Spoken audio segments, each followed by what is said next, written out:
A very good morning to all of you. So we'll move further on Indian economy.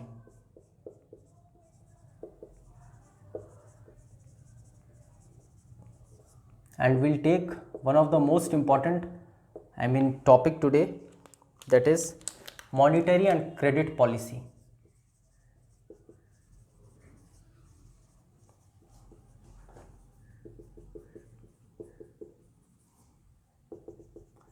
ये हम लोगों का 21st session है Indian economy में और बेसिकली हम लोग इंडियन बैंकिंग सिस्टम देख रहे हैं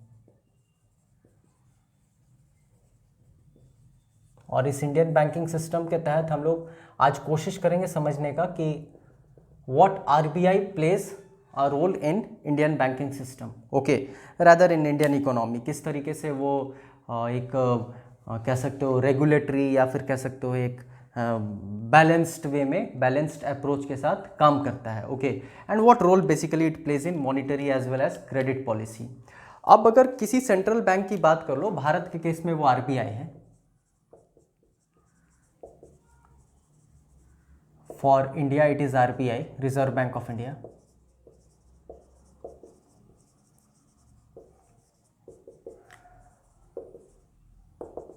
It is always said that this monetary and credit policy, okay, ये जो monetary और credit policy होता है, this is the most dynamic function. You may say, not only dynamic but most dynamic and sensitive function. Fine. अब हम लोग वही कोशिश करेंगे समझने का कि why this statement is justified और मॉनिटरी क्रेडिट पॉलिसी एग्जैक्टली होता क्या है, ओके। तो हम लोग 2016 के बाद की बात करेंगे क्योंकि मॉनिटरी एंड क्रेडिट पॉलिसी में 2016 के बाद सिस्टम पूरी तरह से बदला हुआ है, ओके। 2016 के बाद there is a committee based approach, fine, there is a committee based approach और एक कमिटी जिसका नाम होता है मॉनिटरी पॉलिसी कमिटी, नाम ही बता रहा है, fine. Just for a information that इसमें 6 मेंबर होते हैं, आपको जानकारी रखना चाहिए ये। देर आर 6 मेंबर्स जिसमें बट ऑब्वियस है हेड आपके गवर्नर ही होंगे, जो आरबीआई के गवर्नर होंगे। जो 6 में भी 3 होते हैं आरबीआई के तरफ से और 3 होते हैं government nominated. Basically finance ministry plays a role, fine, headed by but obvious है आरबीआई गवर्नर। और अगर डेप्थ में जानना है तो ये एटलीस्ट ये जो 3 आरबीआई के हैं उसमें एक गवर्नर होता है, एक deputy governor and 1 you have executive director, fine. और ये 3 गवर्नमेंट नॉमिनेटेड होता है, headed by RBI governor. RBI governor का थोड़ा एक एडिशनल इसमें रोल रहता है, मान लो in case of a tie, क्योंकि आपको यहाँ पर मेंबर्स इवन दिख रहे हैं, okay. In case of tie, मान लो कोई पर्टिकुलर इशू को लेकर अगर टाई हो जाए, ओके, बराबर वोट्स मिल जाए, तो जो फाइनल डिस्क्रिप्शन होता है वो डिसाइडिंग वोट जो होता है वो आरबीआई गवर्नर का होता है। तो बस ये ओनली फॉर इंफॉर्मेशन कि मॉनिटरी पॉलिसी कमेटी 2016 के बाद ये आज सिस्टम में है, ओके। अब अगर कहा जाए कि ये किस एक्ट के तहत है, तो हम लोग पहले से पढ़ते आ रहे हैं अंडर आरबीआई एक्ट 1934, ओके। आज के सिस्टम में अगर हम लोग बात करें तो ये मीटिंग बाई मंथली होता है, मतलब 6 टाइम्स अ ईयर। इसमें बहुत बदलाव आया है, लेकिन आज हम लोग कोशिश करेंगे आज के सिस्टम को ही समझने का, या इसको बाई मंथली आप समझ लो, ओके। मतलब हर 2 महीने पे एक मॉनिटरी और क्रेडिट पॉलिसी आरबीआई इशू करता है, okay. I hope till now things are very clear, fine. अगर पहले की बात करो तो ये तो पहले साल में 2 बार आता था, हर 6 महीने पे आता था, फिर उसमें रिवीजन हुआ, फिर हर 3 महीने पर आने लगा, फिर अब उसमें रिवीजन हुआ और अब ये हर 2 महीने पे आता है। मतलब ये बाई मंथली होता है, 6 टाइम्स अ ईयर होता है। अब आप कहोगे कि sir what is the reason behind committee based approach, ये कमिटी बेस्ड अप्रोच एग्जैक्टली इसमें क्यों इंक्लूड कर दिया गया 2016 के बाद? ओके, तो it is very simple, it was only this approach was supposed to add value and transparency to monetary policy. You may write in fact.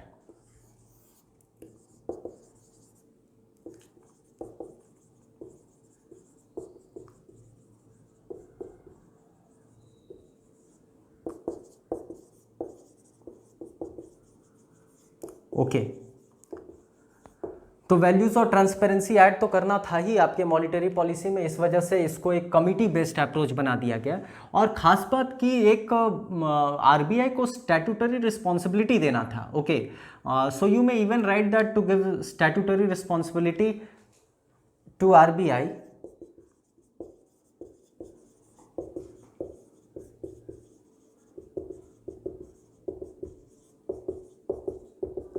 Okay. अब बोलोगे किस बात को लेकर, और रिस्पॉन्सिबिलिटी किस चीज़ को लेकर? तो एक तो targeting inflation, okay, with a view कि आपका ग्रोथ हैम्पर ना हो। ओके, मतलब दोनों को साथ लेकर चलना है। अब टारगेटेड इन्फ्लेशन का मतलब हुआ 4%, और जिसमें ±2 आप कंसिडर कर सकते हो। मतलब अगर रेंज की बात कर लो तो 2% से लेकर 6%। This is targeted inflation at least for India, और किसी भी डेवलपिंग इकोनॉमी में कुछ इस तरह का ही होना चाहिए, ±2 आप मान सकते हो। ओके, मतलब इन्फ्लेशन का दर अगर ये रहे और साथ ही साथ इकोनॉमिक ग्रोथ, इसको भी देखकर चलना है। तो कमिटी बेस्ड अप्रोच के पीछे का रीज़न यही था कि टू से एक ट्रांसपेरेंसी तो मिलेगा ही, बट ऑब्वियस है उसमें वैल्यूज़ तो बढ़ेगा ही, और साथ ही साथ एक स्टैट्यूटरी रिस्पॉन्सिबिलिटी मिल जाएगा आरबीआई को। दिस इज़ वेरी इंपॉर्टेंट, क्योंकि आगे हम लोग जब देखेंगे, जब हम लोग लिंक करेंगे तो देखेंगे किस तरीके से आरबीआई कभी इन्फ्लेशन को देखकर कोई स्टेप उठाता है और कभी ग्रोथ को देखकर कुछ स्टेप्स उठाता है। इसको हम लोग कोशिश करेंगे थोड़ी देर में लिंक करने का।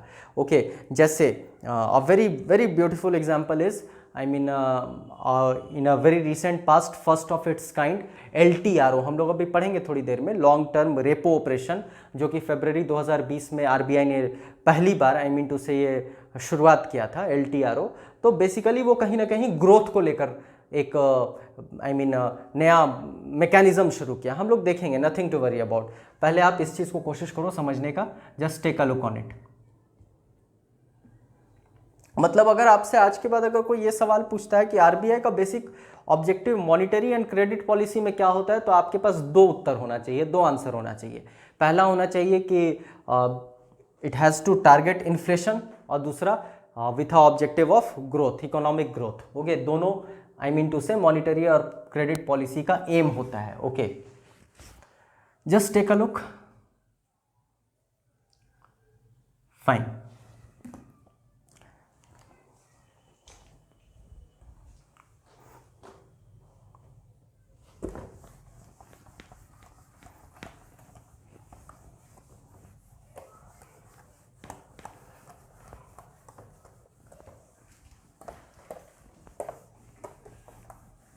I should say that today's lecture or today's session is very important, at least for Indian banking system. Okay, अब किसी भी इकोनॉमी में अगर मान लो भारत के केस में हम लोग बात करें, इंडिया के केस में बात करें, तो इतनी बड़ी इकोनॉमी में आखिर में किस तरीके से आरबीआई अपना ये उद्देश्य को पूरा करता है। ओके, तो हम लोग पहले कोशिश करेंगे समझने का, जस्ट फॉर इंफॉर्मेशन, हम लोग इन्फ्लेशन अभी नहीं पढ़े हैं। ओके, और इन्फ्लेशन का जिक्र हो रहा है, तो इन्फ्लेशन को अभी आप एकदम कॉमन लैंग्वेज में समझ लो, महंगाई। ओके, तो ये जो 4% की बात हो रही थी और ±2 हम लोग बात कर रहे थे, वो अभी बस महंगाई समझो। बाद में इन्फ्लेशन पर एक डेडिकेटेड लेक्चर होगा जिसमें हम लोग इन्फ्लेशन को और कोशिश करेंगे समझने का। तो ये गवर्नमेंट या इकोनॉमी में, डेवलपिंग इकोनॉमी में 4% माना जाता है कि ये इन्फ्लेशन, महंगाई की अगर दर है तो समझो इट इज़ गुड। अब ये क्यों गुड है वो हम लोग बाद में देखेंगे। There are number of factors, जिसमें सबसे इजीली अंडरस्टैंडेबल है मोटिवेशन। ओके, खैर हम लोग उस पर कभी और बात करेंगे। तो इन्फ्लेशन का दर 4% रखना है, ये आरबीआई को टारगेट दिया गया है। ओके, साथ ही साथ आपके इकोनॉमिक ग्रोथ को भी देख कर चलना है। खैर, ओनली फॉर इन्फ्लेशन का मतलब समझने के लिए हम यहाँ पर कोशिश किए छोटा सा डिस्कशन करने का। एनीवेज, तो आरबीआई आखिर में किस तरीके से मॉनिटरी एंड क्रेडिट पॉलिसी में what are the weapons, rather what are the tools अगर कह लो। ओके, तो there are number of tools. Okay, उसके पास, आरबीआई के पास बहुत सारे हथियार हैं, जिसमें इसको डिवाइड कर दिया गया है क्वांटिटेटिव फैक्टर्स या टूल्स कह लो, and qualitative.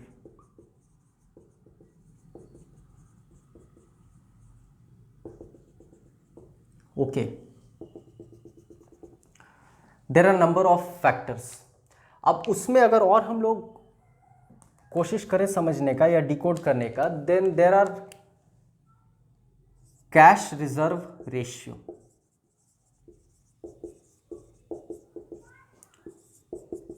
SLR, statutory liquidity ratio, fine, bank rate, repo rate, reverse repo rate,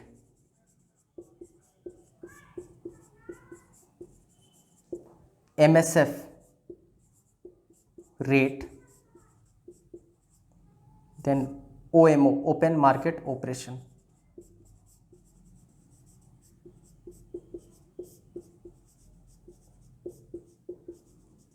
fine, तो ये कुछ क्वांटिटेटिव फैक्टर्स हैं, हम लोग एक एक करके इसको लेंगे, कोशिश करेंगे समझने का, जिसमें कह सकते हो these are the reserve ratios, नाम ही बता रहा है ना, like cash reserve ratio, statutory liquidity ratio. Okay, and these are the policy rates. अब इसमें पॉलिसी रेट्स में भी जो सबसे इंपॉर्टेंट होता है वो रेपो होता है। Will try to understand, nothing to worry about. Okay, so these are some of the factors, these are some of the tools, these are some of the weapons, जिसके इस्तेमाल से मॉनिटरी एंड क्रेडिट पॉलिसी को बनाया जाता है, और जिसके इस्तेमाल से पूरे इकोनॉमी में ये इन्फ्लेशन और ग्रोथ वाले टारगेट को अचीव किया जाता है। कैसे, उस पर थोड़ी देर में बात करेंगे हम लोग। ओके, अब क्वालिटेटिव फैक्टर्स में भी कुछ, there are number of factors such as margin requirement, credit rationing, then consumer regulation. You may write margin requirement, credit rationing या राशनिंग इसको कहते हैं। ओके, कंज्यूमर रेगुलेशन,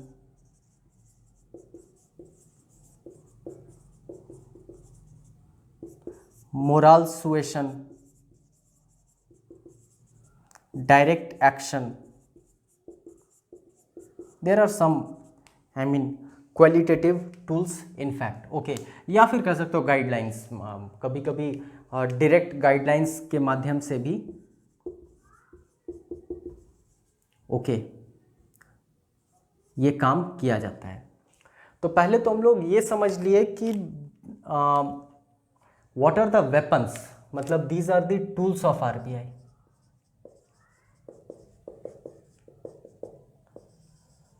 ओके, अब आपको यहां पर दिख रहा होगा, इसमें क्वांटिटेटिव शब्द है और इसमें क्वालिटेटिव है, मतलब यहां कहीं ना कहीं नंबर्स होगा। ओके, मतलब यहां पर कहीं ना कहीं एक मैग्नीट्यूड होगा या नंबर होगा। ओके, और ये तो I mean to say this is not quantitative, मतलब you can not quantify that is qualitative. I hope till now things are very clear. Just take a look on it. Okay, sorry. अब आपसे अगर पूछा जाए bank का काम क्या होता है, एक लाइन में अगर आपसे पूछा जाए कि what is the I mean basic aim of a bank, तो बट ऑब्वियस आप बोलोगे डिपॉजिट लेना और लोन देना. Okay, in fact that is the only basic aim of a bank.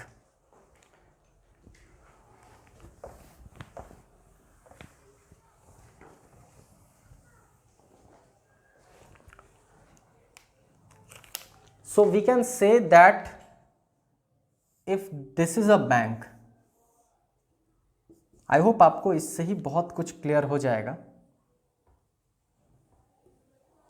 अगर ये एक बैंक है and this is a house hold या कंज्यूमर, हम और आप, and this is a firm.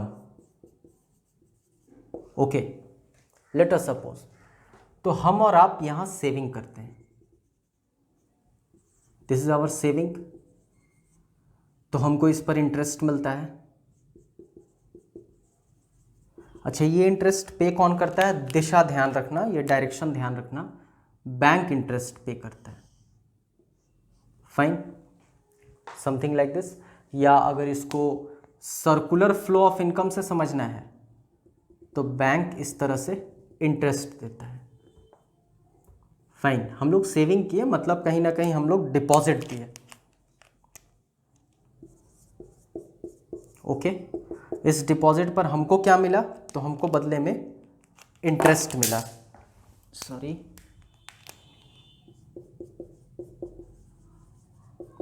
अब ये पैसे का बैंक क्या करता है? तो बैंक इस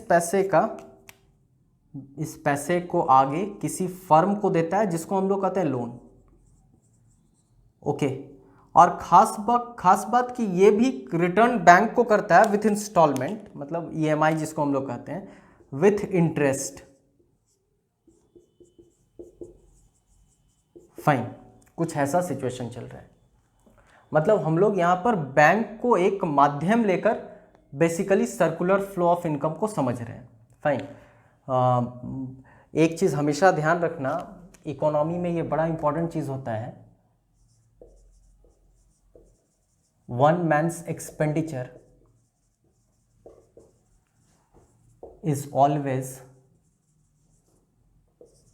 one man's income and vice versa. This is a very important statement.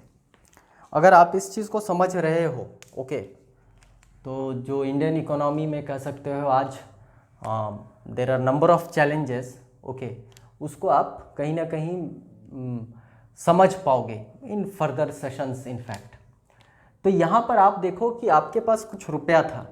Okay, आपने उस रुपए को बैंक में दे दिया, बैंक ने उस रुपए को लोन के माध्यम से फर्म को दे दिया, फर्म इंटरेस्ट के रूप में या मंथली इंस्टॉलमेंट के रूप में वापस बैंक को दिया, और ये बैंक वापस आप हाउस होल्ड को रिटर्न किया. यही बेसिकली एक चक्री होती है, एक सर्कुलर फ्लो ऑफ इनकम कहलाता है. हम लोग इसमें बैंक को लेकर चल रहे हैं. ओके, खैर, अब लेट अस सपोज एक हाइपोथेटिकल सिचुएशन है कि आपने 100 रुपया जमा किया. अब आप कहोगे कि सर इसमें बैंक का बेनिफिट कहाँ है?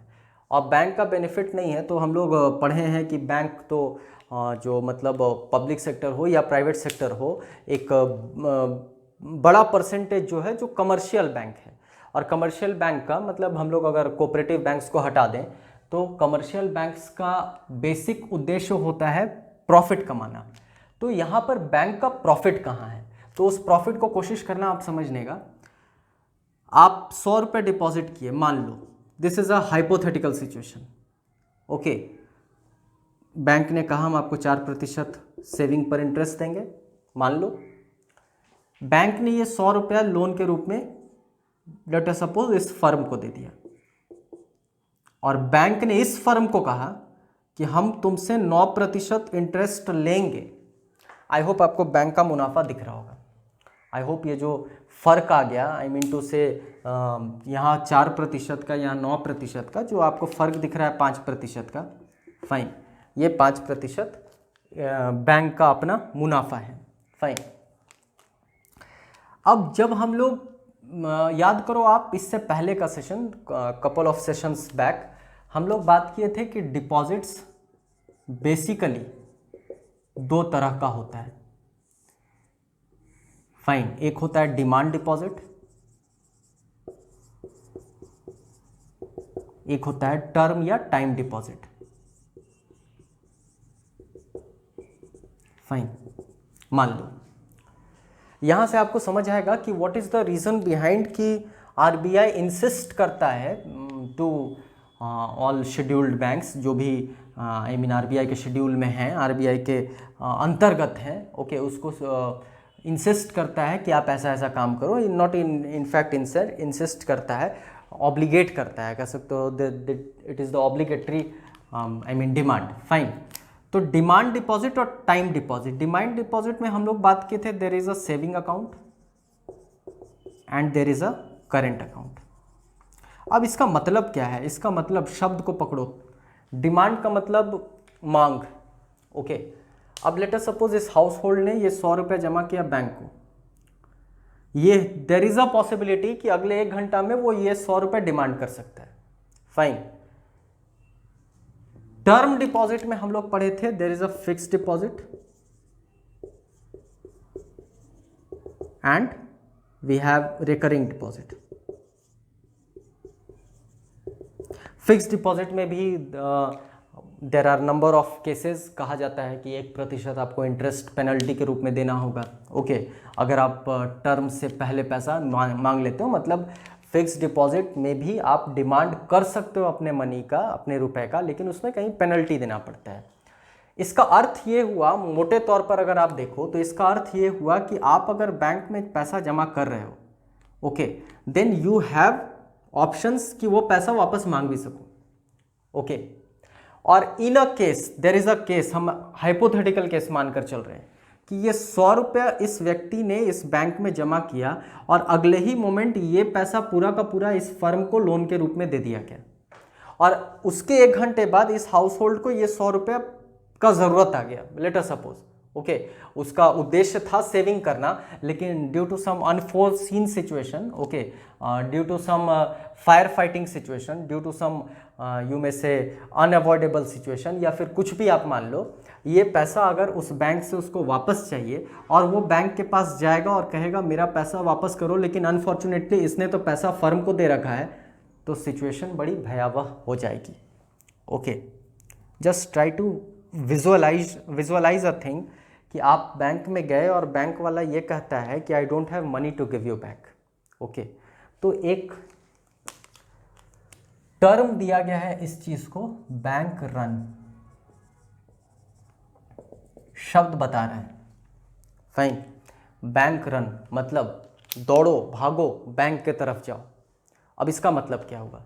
मान लो हम यहाँ पर इस बैंक में गए और हमने कहा कि हमको मेरा पैसा वापस करो, ये कहा कि अब मेरे पास पैसा तुमको वापस करने को नहीं है, okay.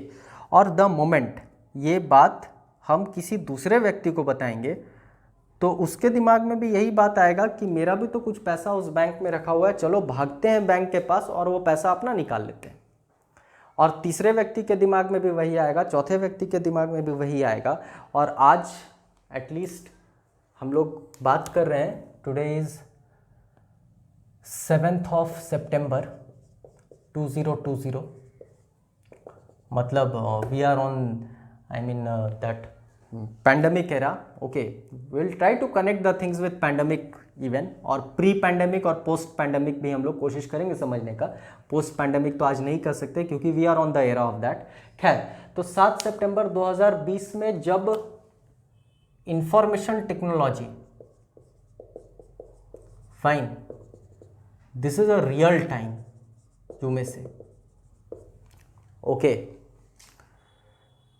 WhatsApp, Facebook, social media, Twitter, whatsoever, okay, ये कोई भी बात बड़ी तेज़ी से वायरल हो जाती है in normal languages, okay, in today's language में से। तो ये बड़ा भयावह सिचुएशन हो जाएगा अगर ये पैसा उसको वापस नहीं कर रहा है, पूरा का पूरा पब्लिक ही उस बैंक के पास चला जाएगा कि मेरा पैसा वापस करो। उसी फेनोमेनन को कहते हैं बैंक रन। आई होप अब आप ये शब्द को पकड़ पा रहे होंगे कि चलो बैंक के तरफ भागते हैं, ओके। खैर, अब इससे कैसे बचा जा सकता है? तो इससे बचा जा सकता है कि ये 100 रुपया इसको वापस मत करो, लेट अस सपोज 80 रुपया वापस करो, वापस नहीं, सॉरी, लोन के रूप में दे दो, ओके। अब उसके पीछे रीज़न क्या है समझना आप, कि इसके पास खाते में 20 रुपया होगा, फाइन, हम एक व्यक्ति की बात कर रहे हैं। There are n number of person जो अपना अकाउंट खुलवा कर रखा होगा, सेविंग में पैसा रखा होगा, फाइन। अब इसके पास कुछ बफर स्टॉक आ गया, अब मान लो ये डिमांड करता है कि मेरा पैसा वापस करो, तो then also this bank has some buffer, okay, उस पैसे को वापस कर सकता है, मतलब वो अवॉइड कर सकता है बैंक रन को, ओके। तो पहले तो ये समझना जरूरी है कि what is the reason behind reserve ratios, okay. Reserve ratio के पीछे उद्देश्य क्या होता है? तो उद्देश्य, अगर आपसे एक लाइन में कोई पूछता है कि what is the basic reason या एम बिहाइंड रिजर्व रेशियो, ये CRR, ये SLR, आखिर में क्यों RBI इंसिस्ट करता है बैंक को या फिर ऑब्लिगेट करता है, या बैंक के लिए कंपलसरी क्यों होता है कि एक पर्टिकुलर परसेंटेज, जैसे कि आज भारत में SLR का वैल्यू 18.25, 18.50 इसी के आसपास रहता है, ओके, और 3% और 3.5% के आसपास आपका CRR होता है। हम लोग एग्जैक्ट डेटा भी आज का लेंगे, हम लोग फरवरी मार्च का भी डेटा कोशिश करेंगे समझने का और इंटरप्रेट करेंगे कि कोविड सिचुएशन में वो डेटा एग्जैक्टली कितना है या फिर किस तरह का और बदलाव लाया जा सकता है, इस पर हम लोग चर्चा करेंगे, nothing to worry about, okay. तो रिजर्व रेशियो के पीछे का उद्देश्य तो हमको समझ में आ गया कि to avoid bank run, okay, मतलब इस बैंक के पास कुछ बफर में हो, कुछ अकाउंट में हो, जिससे वो इंटरटेन कर सके अपने कंज्यूमर्स को, अपने क्लाइंट्स को, अपने डिपॉजिटर्स को, ओके। तो डिपॉजिटर्स के लिए ही बेसिकली ये होता है। खैर, अब आपको एक चीज़ यहाँ समझ आ रहा होगा कि अब लास्ट केस में ये 100 रुपया यहाँ आ रहा था, 100 रुपया यहाँ जा रहा था, फाइन, उस पर वो 9% इंटरेस्ट ले रहा था, तो वहाँ यहाँ 5% उसका मार्जिन दिख रहा था, ये 4% 9% के बीच का अंतर। लेकिन अब अनफॉर्चुनेटली उसको 20 रुपया यहाँ पर रख देना है, 20 रुपये से बिजनेस नहीं करना है, ध्यान रखो आप इस बात को, कोशिश करो समझने का, ओके। अगर नॉर्मल मैथमेटिक्स यहाँ पर लगाओगे तो पहले परसेंटेज में अगर हम लोग बात करें, जो भी प्रॉफिट मार्जिन था वो प्रॉफिट मार्जिन निश्चित तौर पे थोड़ा कम जाएगा, फाइन। विकल्प 2 है, अगर आप चाहते हो कि आज भी 5% का ही प्रॉफिट मार्जिन रखो, परसेंटेज मतलब 100 की बात हो रही है, ओके, अगर आप कहते हो 5% का ही मार्जिन रखो, तो हो सकता है आपको ये 9% को 11% करना पड़े, 11.5% करना पड़े, 12% करना पड़े, जो बड़ा टफ हो जाएगा किसी भी फर्म के लिए, ओके। कोशिश करना इस बात को समझने का, क्योंकि आप अब 80 रुपया से वही काम कर रहे हो जो पहले आप 100 रुपये से कर रहे थे, फाइन। पिछले केस में आप 100 रुपया लोन में घुमा पा रहे थे, अब आप 80 रुपया ही लोन में घुमा पा रहे हो, तो 80 रुपया से उतना ही कमाना है जितना आप पहले 100 रुपये से कमा रहे थे, तो बट ऑब्वियस है आपको अपना रेट ऑफ इंटरेस्ट बढ़ाना पड़ेगा, विकल्प नंबर 1। दूसरा विकल्प यह है कि अपने प्रॉफिट मार्जिन को कम कर दो, लेट अस सपोज 3%, तो आप ये 9% पर काम करो, फाइन। अब इसका एक इम्प्लीकेशन क्या निकल कर आता है? इम्प्लीकेशन ये निकल कर आता है कि ये वाला रिजर्व रेशियो को बहुत ज़्यादा नहीं रख सकते, फाइन। आई होप पहले हम लोग चर्चा किए हैं, डेप्थ में डेडिकेटेड लेक्चर तो नहीं हुआ LPG रिफॉर्म्स पर, LPG रिफॉर्म्स पर हम लोग डेडिकेटेड लेक्चर तो नहीं लिए हैं, लेकिन बात किए हैं कि 1991 में एक पॉलिसी आई थी, लिबरलाइजेशन, प्राइवेटाइजेशन, ग्लोबलाइजेशन, ओके, और हमने अपनी इकोनॉमी को खोल दिया था, हमने अपनी इकोनॉमी को, जो क्लोज्ड इकोनॉमी हुआ करती थी, उसको खोल दिया था, मतलब बेसिकली फॉरेन ट्रेड को थोड़ा बढ़ावा मिला था। खैर, उस पर फिर से हम लोग कभी डेडिकेटेड लेक्चर लेंगे। अब क्या उसके पीछे का रीज़न था, बैलेंस ऑफ पेमेंट क्राइसिस आ गई थी और उस वक्त का सिचुएशन कैसा था, पॉलिटिकल सिचुएशन कैसा था, इकोनॉमिक सिचुएशन कैसा था, उस पर हम लोग कभी और बात करेंगे। आज के लिए बस इतना जान लो कि एलपीजी रिफॉर्म्स से पहले you all will be very surprise to know that it was about 50%। अब आप समझ पा रहे होंगे कि बैंक का अपना उद्देश्य ही यहां पूरा नहीं हो रहा था। मतलब अगर हम लोग आज इस टर्म को लेकर चलें, आई होप इससे वाकिफ हो आप, फाइनेंशियल इंक्लूजन, ओके, वित्तीय समावेशन, मतलब व्यक्ति का जो पंक्ति का जो सबसे अंतिम व्यक्ति है, ओके, वो भी बैंक से जुड़ जाए, वो भी मेन फ्रेम इकोनॉमी में आ जाए। नॉर्मल मैथमेटिक्स लगाना, आप ये नॉर्मल परसेंटेज लगाना। अगर मान लो 100 रुपये आप जमा किए, 50% रिजर्व रेशियो रहे, फाइन, मतलब आधा इसमें रख दो बैंक में, तो ये 50 ही आप लोन में घुमा सकते हो। इसको 104 रुपये रिटर्न करना है। जरा कोशिश करो और देखो कि सिचुएशन कैसा था पहले, कोशिश करो आप इस बात को समझने का। आप तो इससे प्रॉमिस कर चुके हो ना कि 100 रुपया दोगे तो हम 104 रुपया तुमको रिटर्न करेंगे हर साल, लेकिन आप बाध्य हो कि 50 रुपया तो यहीं पर रख दो, बैंक में रख दो।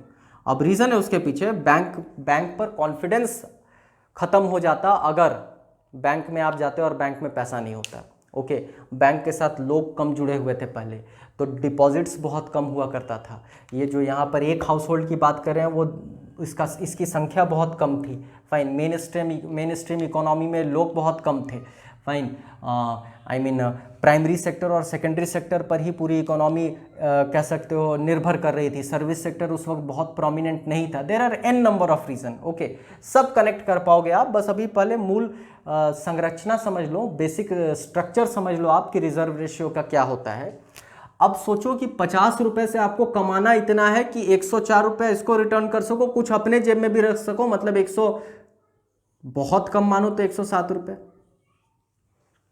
कैन यू जस्ट इमेजिन कि ये रेट ऑफ इंटरेस्ट कितना रखना पड़ेगा, फाइन। मतलब अब एक कॉमन मैन के बस की चीज़ बैंक नहीं है, फाइन। मतलब बैंक फिर एक कह सकते हो एंटरप्रेनर मान लो, या फिर कह सकते हो कोई इंडस्ट्रियलिस्ट जिसके पास बहुत पैसा है, बस उसका ही मतलब लोन लेना उसके ही बस की बात होती, क्योंकि रेट ऑफ इंटरेस्ट बहुत हाई हो जाता। अब आपको यह समझ में आ रहा होगा कि रिजर्व रेशियो को बहुत ज़्यादा भी नहीं रख सकते हैं और रिजर्व रेशियो को बहुत कम भी नहीं रख सकते हैं। कम रखोगे तो बैंक रन हो जाएगा, अधिक रखोगे तो लोन लेना बड़ा कठिन हो जाएगा। खैर, आई होप यहां तक तो क्लियर हो गया, फाइन।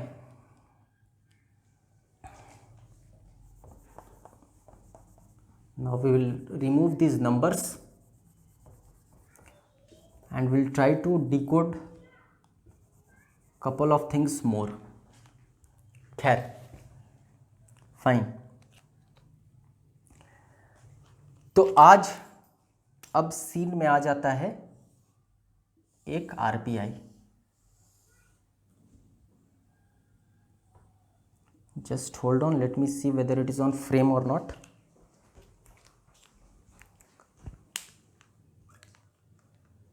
Okay, fine. तो आज आपके सीन में आ जाता है RBI. This is your central bank.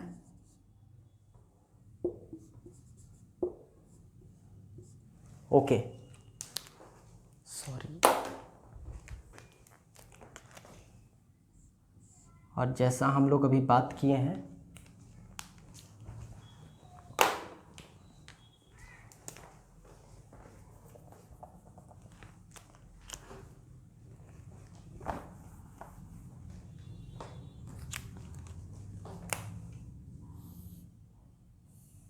I assure you all कि ये जो डायग्रामेटिक रिप्रेजेंटेशन हम लोग ले रहे हैं, ये कंसेप्ट को बहुत क्लियर कर देगा। We have RBI today, fine, central bank. और ये central bank with number of tools. अब वो टूल्स को अगर हम लोग अभी एक बार यहाँ वापस से लिखना चाहें, फाइन, क्वांटिटेटिव टूल्स की हम लोग बात करें,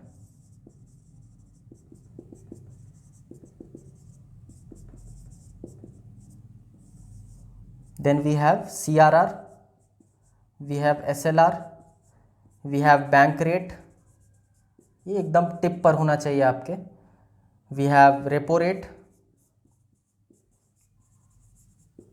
we have reverse repo rate,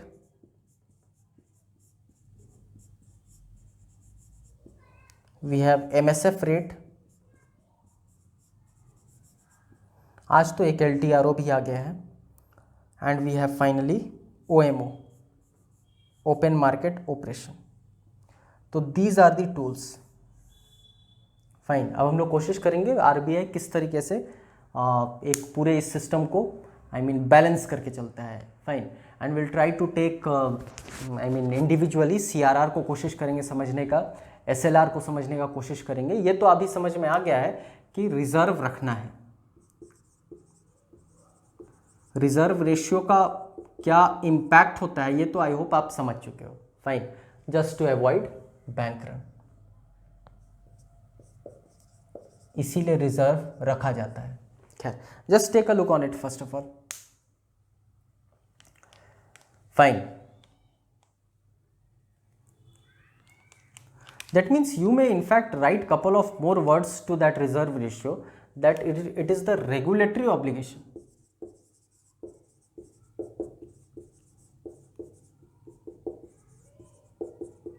Fine, reserve ratio is a regulatory obligation, मतलब आपको रखना है, कंपल्शन है, नहीं तो फाइन कर दिया जाता है। उस पर भी हम लोग बात करेंगे, उसको भी बेसिकली लिंक कर दिया जाता है बैंक रेट से, कि अगर नहीं मेंटेन करोगे तो बैंक रेट में 3% ज़्यादा आपको फाइन देना पड़ेगा, उतना फाइन।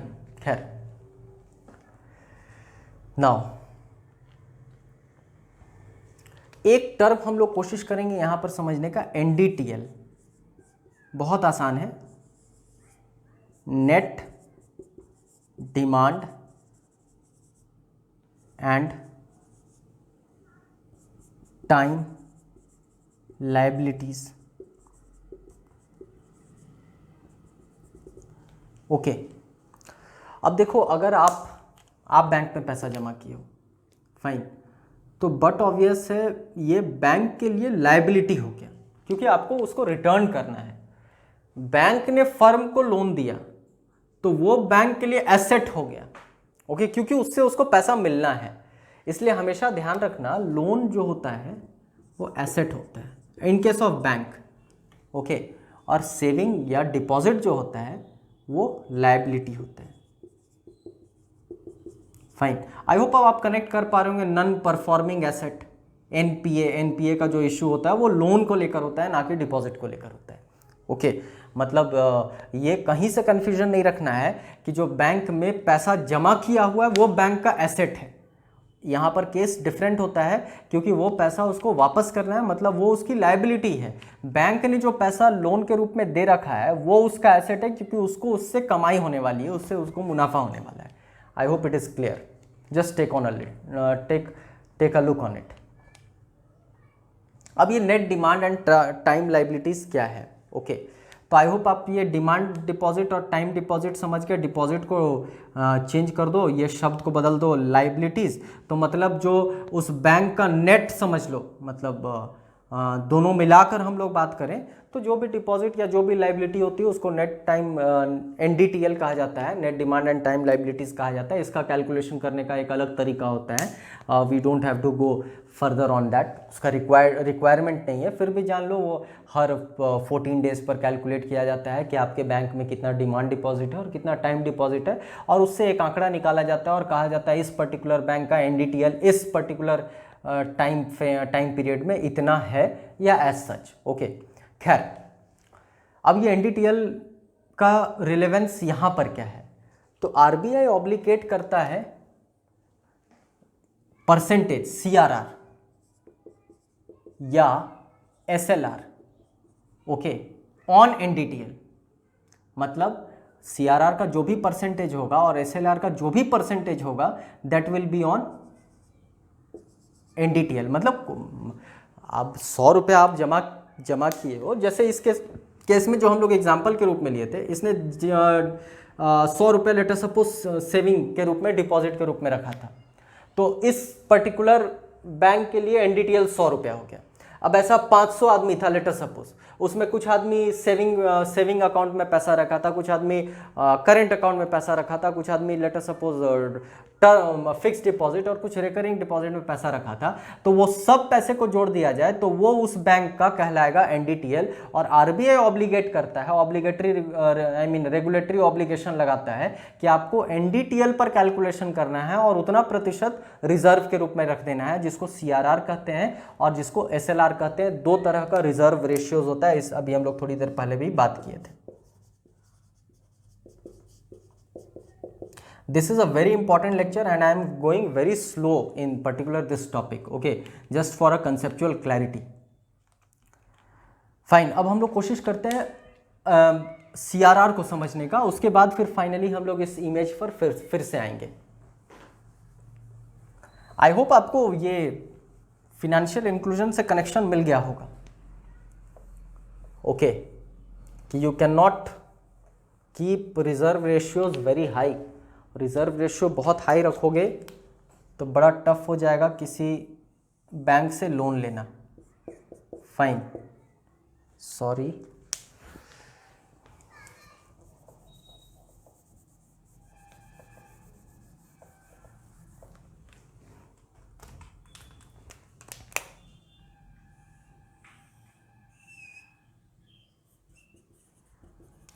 सो और first agenda is CRR। CRR को समझना हम लोगों का पहला एजेंडा है।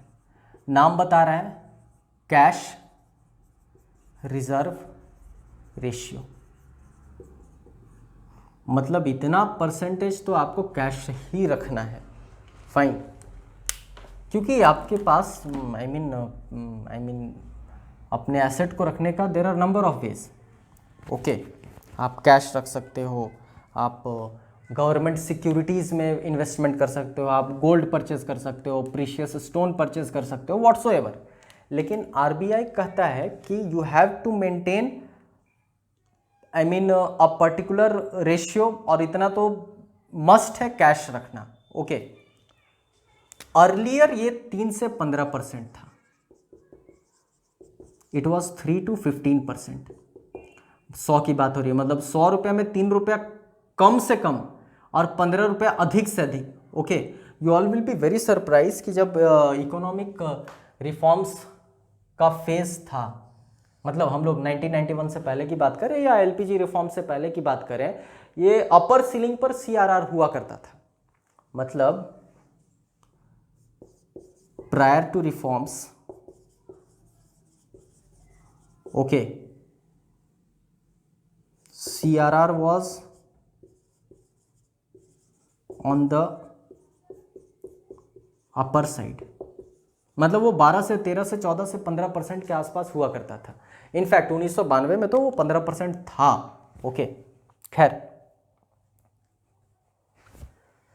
आई होप यहां तक क्लियर है। अब उसको धीरे धीरे घटाया गया, जैसे ही रिफॉर्म्स आया तो धीरे धीरे इस वैल्यू को घटाया गया। आई होप आप ये समझ पा रहे हैं कैश रिजर्व रेशियो एग्जैक्टली है क्या। मतलब you have to it is a obligation, okay, that you have to keep 3 to 15% cash, okay, of NDTL। But obvious है ये 3 to 15% किसका था, ऑफ NDTL था, ओके। इतना परसेंट तो आपको कैश ही टू से रिजर्व रखना है। अब ये कैश रिजर्व इसलिए रखना है, अच्छा कहाँ रखना है, वेरी इंपॉर्टेंट, विथ RBI। ये पैसा आपको RBI को दे देना है, अपने पास नहीं रखना है, okay. And RBI is not going to pay interest for that, this is a very important thing. आज के सिस्टम में अगर हम लोग बात करें तो RBI does not pay interest on it, मतलब no interest on CRR, I can write it.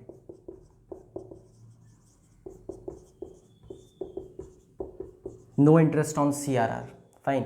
मतलब उतना रुपया पे आपको कोई कमाई नहीं होने वाला है, वो चुपचाप आप आरबीआई को जमा कर दो। आरबीआई वो जमा इसलिए रखता है ताकि वो बैंक रन और फिर वो जो हम लोग पूरा पढ़े थे उसको कनेक्ट कर सकते हो आप इससे।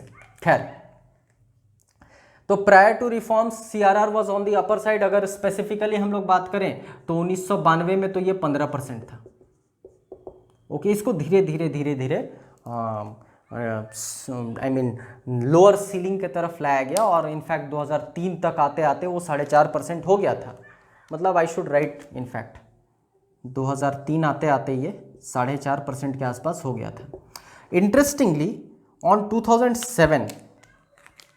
2007 में, this is very important, lower ceiling was abolished।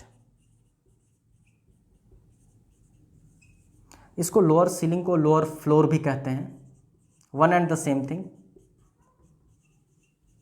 Lower floor भी कहा जाता है इसको। मतलब अब अधिक मैक्सिमम आप रख सकते हो 15%, ओके, लेकिन न्यूनतम वो 3% को भी हटा दिया गया। मतलब अब depends upon RBI, depends upon the कह सकते हो मॉनिटरी पॉलिसी, जो कि एमपीसी हम लोग पढ़े हैं थोड़ी देर पहले, वो कमिटी जो डिसाइड करेगी वही। फाइन। अच्छा, ये नो इंटरेस्ट ऑन सीआरआर एक ऐसा वक्त आया था, एक ऐसा फेज था, I should share with you all. Okay,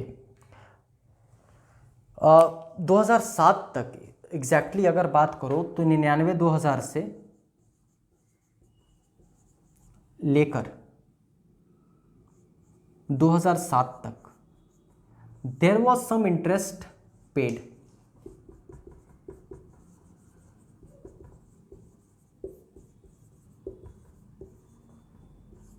Let me see whether it is on frame or not।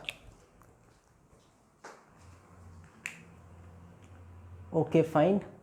So some interest was paid on CRR। CRR में कुछ इंटरेस्ट पे किया गया था, मतलब आपके 99-2000 से 2007 तक। अब उसके पीछे रीज़न ये था कि बैंक कुछ ज़्यादा लेंड कर सके, या फिर कह सकते हो, बट ऑब्वियस है ना, अब यहाँ पर अगर मान लो सीआरआर पे भी कुछ इसको मुनाफा मिलने लगेगा, जो मुनाफा वो अपने लोन से ले रहा था, तो बट ऑब्वियस है अपना लोन के रेट्स को कम करेगा। आई होप आप वो मैकेनिज्म समझ पा रहे हैं जो थोड़ी देर पहले हम लोग डिस्कस कर रहे थे। इस बैंक के पास जितना ज़्यादा पैसा रहेगा उतना ज़्यादा वो लोन दे सकता है, और जितना ज़्यादा लोन देगा बट ऑब्वियसली उसका प्रॉफिट उतना ज़्यादा होगा। अब इसका उद्देश्य बस मुनाफा कमाना नहीं है, मतलब वो अपने इंटरेस्ट को यहाँ पर कम कर देगा क्योंकि उसका ये बेस बढ़ गया। ओके, तो मतलब ओवरऑल अगर at the end of the day आप देखोगे तो बस और बस आरबीआई एक ही चीज़ पर दिमाग लगाता है कि किस तरीके से रेट ऑफ इंटरेस्ट को काउंटर करना है या रेट ऑफ इंटरेस्ट को कंट्रोल करना है। तो बैंक के पास ज़्यादा पैसा है, रेट ऑफ इंटरेस्ट कम होगा। बैंक के पास कम पैसा है, रेट ऑफ इंटरेस्ट ज़्यादा होगा। मतलब अब वो मैकेनिज्म क्या यूज़ करेगा, सीआरआर बढ़ाओ। अब सीआरआर बढ़ाओ तो बहुत ज़्यादा पैसा यहाँ पर आ गया, तो इसके पास कम पैसा है तो ये कम लोन पर देगा, मतलब रेट ऑफ इंटरेस्ट बढ़ेगा। मतलब अगर आरबीआई ये चाह ले कि इंटरेस्ट के रेट को बढ़ाना है, लोन के इंटरेस्ट के रेट को बढ़ाना है, तो वो सीआरआर को बढ़ा देगा। अगर सीआरआर कम हो गया, मतलब बैंक के पास ज़्यादा पैसा है, अब बैंक के पास ज़्यादा पैसा है तो वो कम इंटरेस्ट रेट पर देगा, मतलब इंटरेस्ट रेट कमेगा। आई होप ये रिलेशन मिल पा रहा होगा आपको। इसको हम लोग लास्ट में कंसोलिडेट भी करेंगे, nothing to worry about. Okay, तो ये 99 से 2000 और 2007 के बीच में जो कुछ इंटरेस्ट दिया गया था, उसके पीछे रीज़न ये था कि बैंक कुछ ज़्यादा लेंड कर सके। मतलब अगर आपसे कोई पूछता है तो you may say that enabling banks to lend more। Fine. अब आप बोलोगे कि क्या सर आज सीआरआर ये परसेंटेज इतना मतलब रखता है आपके इकोनॉमिक सिस्टम में? Then you all will be very surprise to very surprise to know. Okay, just 1%, अगर हम लोग आज की बात करें, I mean to say last quarter की बात करें, just 1% change but obviously is CRR। okay,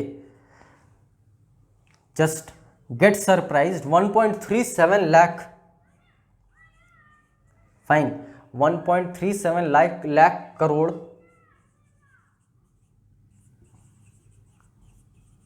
cash flow in financial system. I hope आपको समझ आ रहा होगा इसका इम्प्लीकेशन। मतलब अगर इसमें 1% अगर आप कैश रिजर्व रेशियो को बढ़ा देते हो, बट ऑब्वियस है ना, कैलकुलेशन सीआरआर का एनडीटीएल पर हो रहा है, फाइन, एनडीटीएल पर। तो अगर 1% आप सीआरआर का बढ़ा देते हो तो आज के इकोनॉमिक सिस्टम में, मतलब लास्ट क्वार्टर के इकोनॉमिक सिस्टम में, फाइन, या फाइनेंशियल सिस्टम में इतना मनी फ्लो का चेंजेस आएगा, फाइन। अब वो बट ऑब्वियस है, अगर सीआरआर बढ़ा दिए तो इतना कैश फ्लो कमेगा, और सीआरआर घटा दिए तो इतना कैश फ्लो बढ़ेगा, जैसा अभी हम लोग थोड़ी देर पहले बात कर रहे थे, फाइन। मतलब अगर आरबीआई सीआरआर को बढ़ा देता है तो ये कुछ पैसा यहाँ आ गया, मतलब 1% अगर बढ़ा दे, ओके, तो यहाँ से पैसा, आई मीन टू से 1.37 लाख करोड़ सिस्टम से कम हो जाएगा। और अगर सीआरआर 1% घटा देता है, ओके, तो वो 1.37 लाख करोड़ सिस्टम में पैसा बढ़ जाएगा। अब सिस्टम में पैसा बढ़ना और पैसा घटना, वही तो बेसिकली इन्फ्लेशन को कंट्रोल करता है। अब एकदम कॉमन लैंग्वेज में, इन्फ्लेशन पर अभी हम लोग डेडिकेटेड लेक्चर नहीं लिए हैं, फिर से हम कह रहे हैं, कॉमन लैंग्वेज में अगर समझना है, एकदम आसानी से लेमैन के भाषा में समझना है, तो महंगाई सप्लाई ऑफ मनी से कैसे कनेक्टेड होता है। मान लो ये पेन का कीमत 5 रुपये है, फाइन। अब सामने मेरे पास ऐसे लोग बैठे हुए हैं जिन सब के पास 5 रुपये है, तो बट ऑब्वियस है सब इस पेन के पीछे भागेगा, ओके। और द मोमेंट हम ये चीज़ देखेंगे कि यहाँ पर 5 कंज्यूमर्स हैं जो ये 5 रुपये के पेन को खरीदने में सक्षम है, द अदर मोमेंट हम इसके दाम को 7 रुपये कर देंगे, फाइन।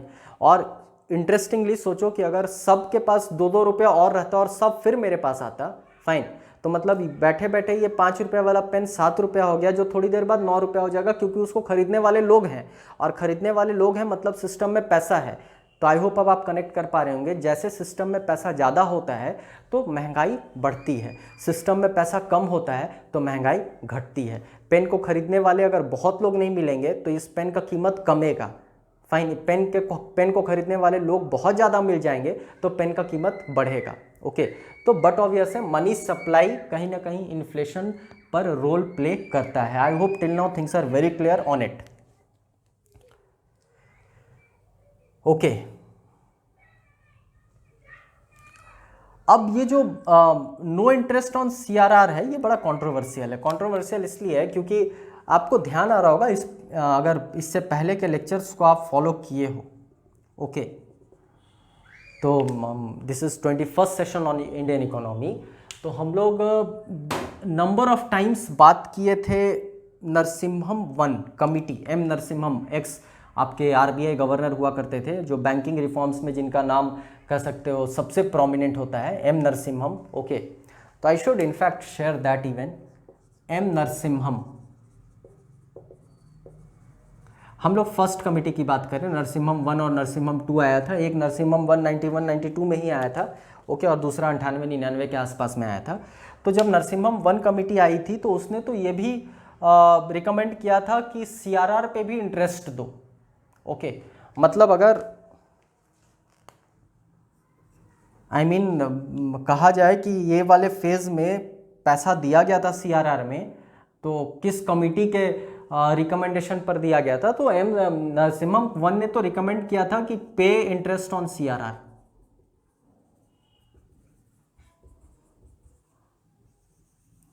फाइन, सीआरआर पर इंटरेस्ट देने को कहा था।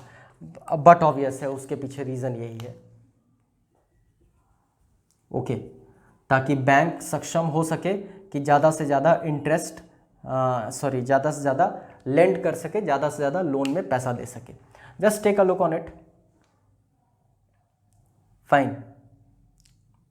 अब आते हैं हम लोग प्री कोविड या फिर आई मीन फरवरी 2020, जो सबसे रिसेंट पास्ट का इंफॉर्मेशन सीआरआर से रिलेटेड है, ओके।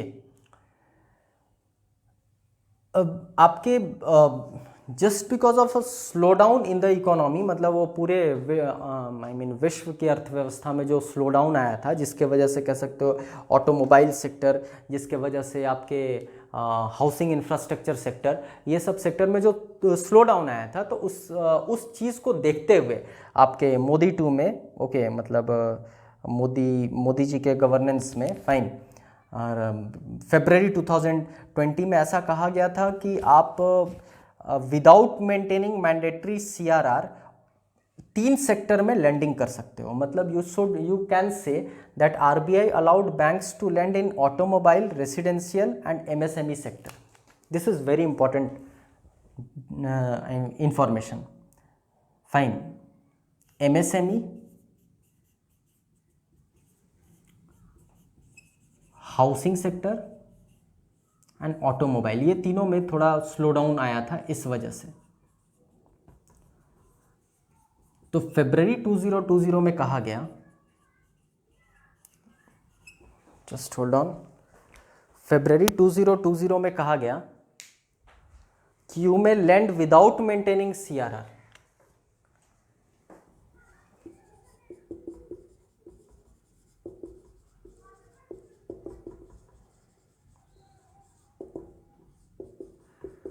फाइन। मतलब वो सीआरआर वाले पैसा को बिना मेंटेन किए हुए भी अगर ये 3 सेक्टर आपसे पैसा मांगने आ रहा है और आपके पास पैसा नहीं है, आप पैसा सीआरआर में डाल रखे हो, if that is a situation, particular situation comes, okay, तो जो मैंडेटरी सीआरआर है उसको बिना मेंटेन किए हुए भी आपको छूट मिलता है कि आप ऑटोमोबाइल, रेसिडेंशियल, मतलब वो बेसिकली हाउसिंग सेक्टर की बात हो रही है, और एमएसएमई सेक्टर में पैसा इन्वेस्ट कर सकते हो। मतलब कहीं ना कहीं आरबीआई ने एक रिलैक्सेशन दिया था कि ये 3 सेक्टर को कुछ पैसा मिल सके। आई होप आपको समझ में आ रहा है। 1% मतलब 1.3 लाख करोड़ है, तो 3% का क्या डेटा निकल कर आएगा, जो आज अगर सीआरआर की बात करें तो आज 3% के आसपास में सीआरआर का वैल्यू है। Just take a look on it. Fine. I should write in fact presently आज ये 3%। ये डायनामिक डेटा है, तो आप टाइम टू टाइम इसको अपडेट करते रहोगे। हम लोग बात कर रहे हैं 7 सितंबर 2020 की। जस्ट हैव अ लुक, फिर हम लोग आगे बढ़ेंगे। एसएलआर देखेंगे, what is statutory liquidity ratio. Fine.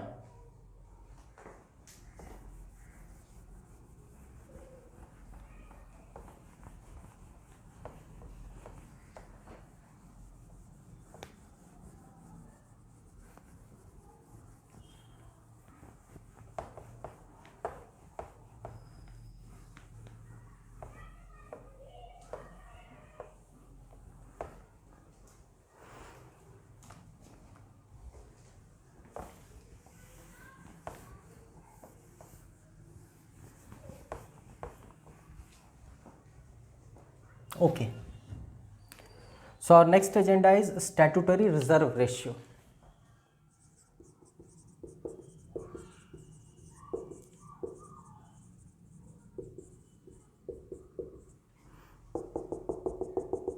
जिसको SLR कहा जाता है। अब ये लिक्विड का मतलब क्या होता है या लिक्विडिटी का मतलब क्या होता है? आई मीन टू से एक कितनी आसानी से आप किसी चीज़ को कैश में कन्वर्ट कर सकते हो, वो बेसिकली बतलाता है वो उतना ज़्यादा लिक्विड है। ओके, ये इकोनॉमिक टर्म है, बस आप समझ लो इस बात को। जैसे सबसे ज़्यादा लिक्विड क्या है, तो कैश खुद, क्योंकि कैश खुद को उसको कन्वर्ट करने की आवश्यकता नहीं है। फाइन, वो तो कैश खुद है, खुद में कैश है। अब बोलोगे उससे कम लिक्विड क्या है, तो उससे कम लिक्विड जैसे समझ सकते हो गोल्ड की भी लिक्विडिटी बहुत हाई होती है। मतलब गोल्ड को अगर आप कैश में कन्वर्ट करना चाहो, there are n number of places जहाँ पर वो कन्वर्ट होता है। कुछ तो डेडिकेटेड इंस्टीट्यूशंस है जैसे Muthoot finance and XYZ। Okay, there are number of places जहाँ पर आप गोल्ड को कैश में कन्वर्ट कर सकते हो। इसका अर्थ ये हुआ कि गोल्ड की लिक्विडिटी थोड़ी बेहतर है। अब गोल्ड से फिर अगर आगे बढ़ते हैं तो फिक्स्ड डिपॉजिट। ओके, पैसा निकल सकता है बैंक से, लेकिन बड़ी आसानी से नहीं निकल सकता है। आपको जाना पड़ेगा, आपको वो पेनल्टी देना पड़ेगा एंड XYZ। मतलब कहीं ना कहीं आपका जो टर्म डिपॉजिट है उसकी भी लिक्विडिटी है, लेकिन कंपैरेटिवली गोल्ड थोड़ी कम है। अब सबसे कम लिक्विड अगर हम लोग बात करें तो लेट अस सपोज आपके पास कोई एक फिक्स्ड एसेट है, लेट अस सपोज आपके पास कोई ज़मीन है, लेट अस सपोज आपके पास कोई फ्लैट है, लेट अस सपोज कोई आपका घर है। तो घर को बेचना 1 घंटा में पॉसिबल नहीं है। आई मीन टू से अगर हम लोग कॉमनली देखें तब, तो बेसिकली स्टैट्यूटरी रिजर्व रेशियो उस लिक्विडिटी के बारे में बात करता है कि आपको रिजर्व रखना है, ज़रूरी नहीं है कि कैश में रखो। आई होप आप समझ पा रहे हैं। आप मतलब आप रखो, लेकिन लिक्विड फॉर्म में रखो, मतलब आपकी इच्छा है कैश में रखने की, कोई रोक नहीं रहा है, ओके, लेकिन आप किसी भी फॉर्म में रख सकते हो। जो मतलब बेसिक बैंक्स के केस में रहता है वो होता है गोल्ड और गवर्नमेंट सिक्योरिटीज। अब इंडियन इकोनॉमी में गोल्ड से दूर भागने को कहा जाता है, वो हम लोग समझेंगे जब करेंट अकाउंट डेफिसिट और बैलेंस ऑफ पेमेंट पढ़ेंगे उस वक्त, ओके। मतलब बेसिकली अगर एक बड़ा अच्छा स्टेटमेंट आपको समझना है तो एक आपके गवर्नर ने स्टेटमेंट दिया था कि भारत बड़ी आसानी से इकोनॉमिक ग्रोथ हो जाएगा अगर भारत सोना और सोना छोड़ दे, ओके। आई होप आप ये दो सोना, एक सोना का मतलब हुआ स्लीप और एक सोना का मतलब हुआ गोल्ड, ओके। तो gold pledge a very vital role in Indian economy में। जब हम लोग पढ़ेंगे वो एक्सचेंज रेट मैकेनिज्म, डॉलर का वैल्यू क्यों आगे बढ़ रहा है या फिर बढ़ता है, उस वक्त हम लोग देखेंगे कि गोल्ड का इम्प्लीकेशंस क्या होता है इंडियन इकोनॉमी में। खैर, फिर से रेगुलेटरी ऑब्लिगेशन है,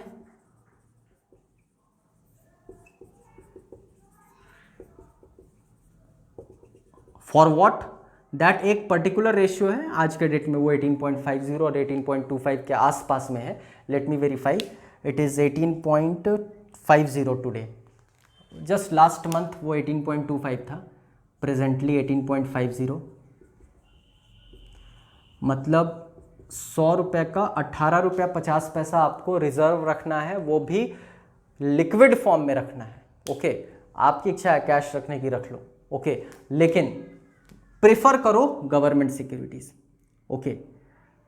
अब ये गवर्नमेंट सिक्योरिटीज, ये एक नया टर्म आ गया, बड़ा आसान सा चीज़ है। मान लो भारत सरकार एक कागज़ में लिख कर देता है, okay, this is GOI, government of India, कि I will pay such and such amount,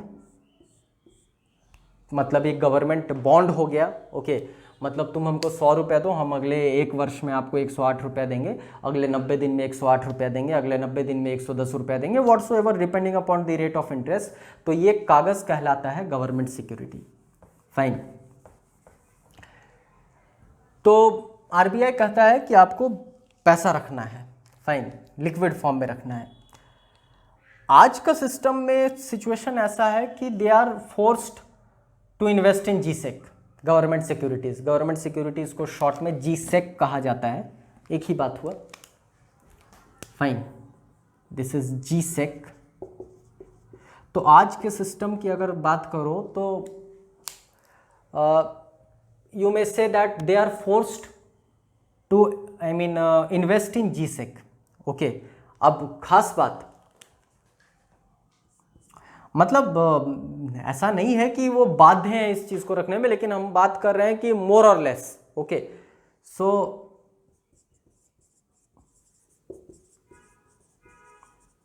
invest in GSEC।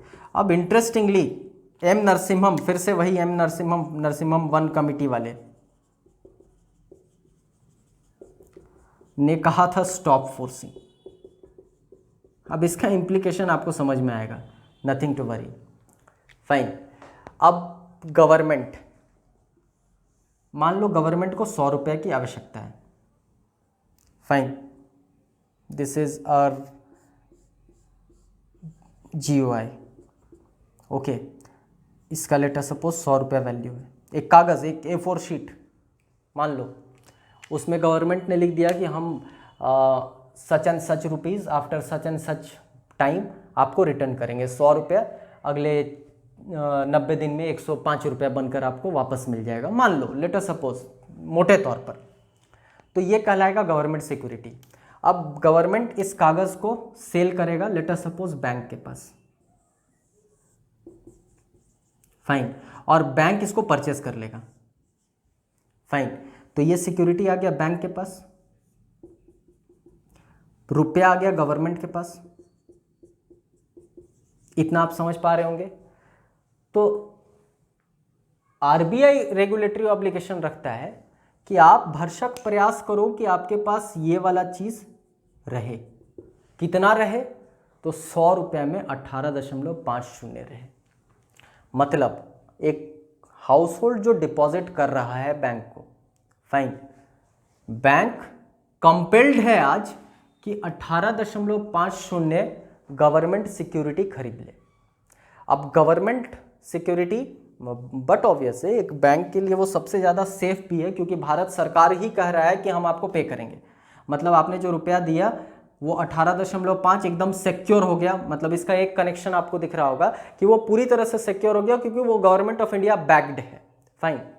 अब इसका निगेटिव एस्पेक्ट देखते हैं। क्यों एम नरसिम्हम ने कहा कि stop forcing?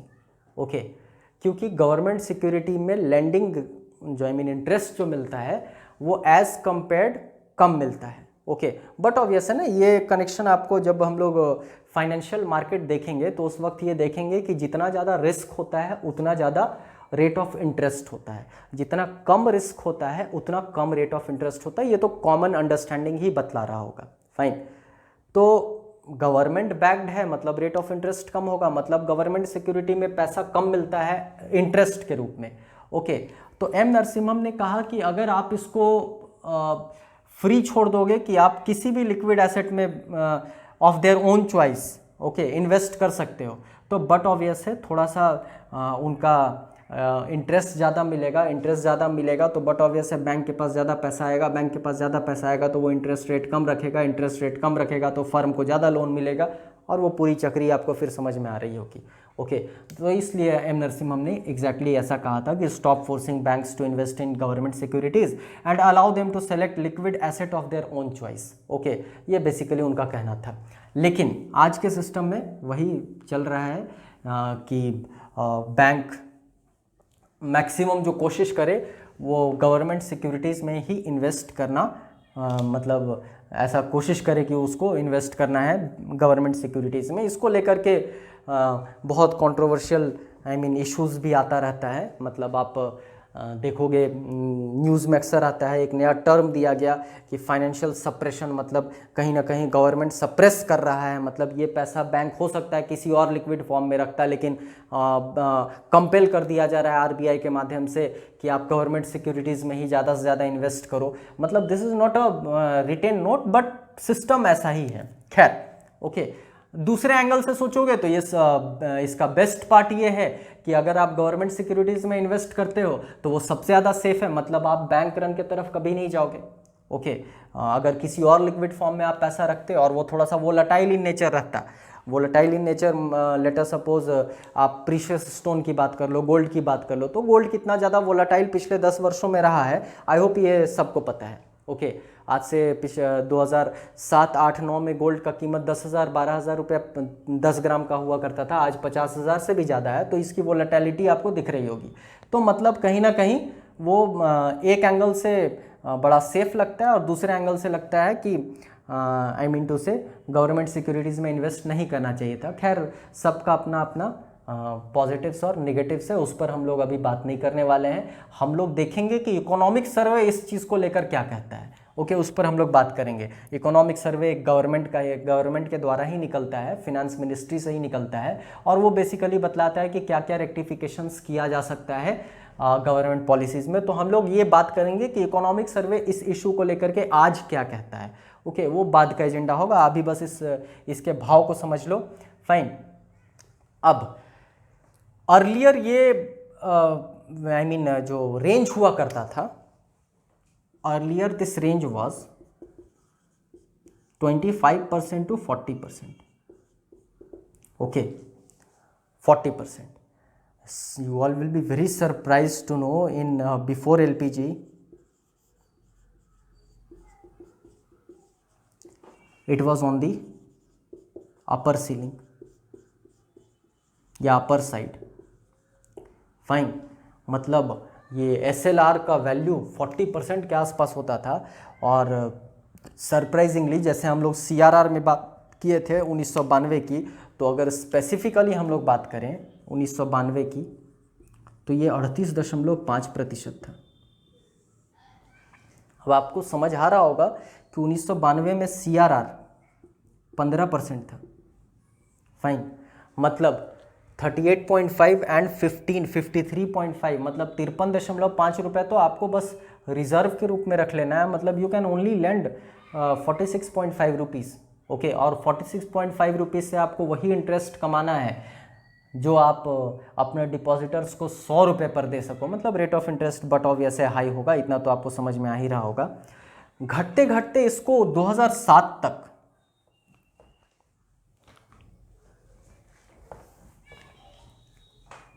Just hold on, 1992 ये 38.5% था। 1997 तक ये घटते घटते तो आ गया था लोअर सीलिंग की तरफ 25%, लेकिन 2007 में फिर से लोअर सीलिंग को ही एबॉलिश कर दिया गया।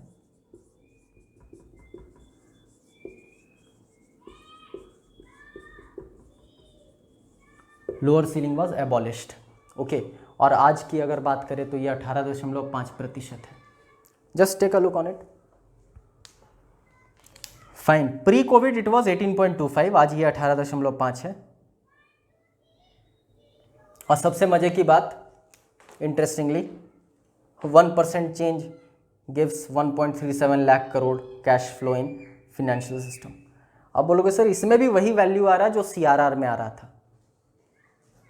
Because it is also calculated on NDTL। तो NDTL तो फिक्स्ड है, तो NDTL फिक्स्ड है मतलब उसका 1% फिक्स्ड होगा।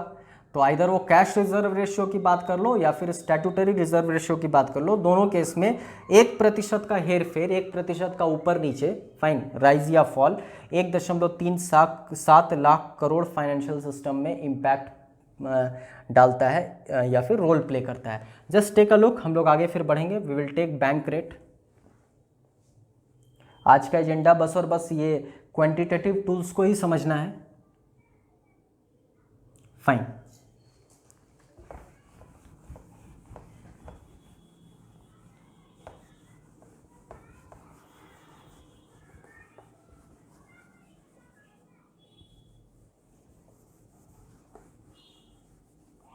तो रेशियोज तो रेगुलेटरी ऑब्लिगेशन है। Now we have policy rates.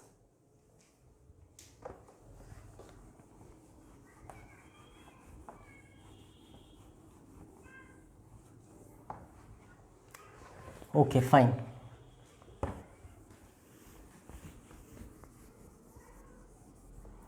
I hope अब आप समझ चुके हो कि CRR और SLR का क्या इम्प्लीकेशन है। मतलब आज का अगर बात करें तो ये 3% और आज का बात करें तो 18.25%।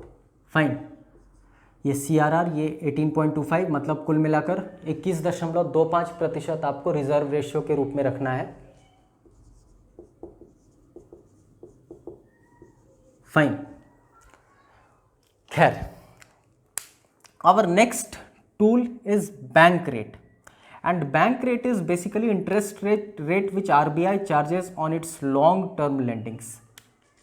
फाइन, अगला एजेंडा है समझना बैंक रेट।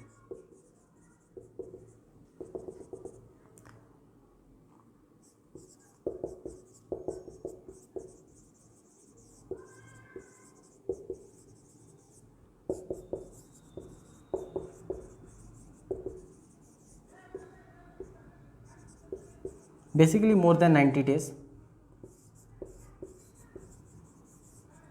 या बेसिकली यार बैंक रेट क्या है, interest RBI charges on long term lendings. Okay, तो 90 दिन से ज़्यादा अगर आप RBI से कोई लोन ले रहे हो, ओके, तो जो इंटरेस्ट रेट वो चार्ज करेगा वही बैंक रेट होता है। अब इसके क्लाइंट वो सब हैं, गवर्नमेंट ऑफ इंडिया हो सकता है, स्टेट गवर्नमेंट हो सकता है। तो आई शुड राइट इनफैक्ट कौन कौन एलिजिबल है बैंक रेट के, बैंक RBI से लोन लेने के लिए। तो गवर्नमेंट ऑफ इंडिया भी ले सकता है, स्टेट गवर्नमेंट भी ले सकते हैं, फाइन, बैंक्स ले सकते हैं, आपके LIC या financial institutions, other financial institutions.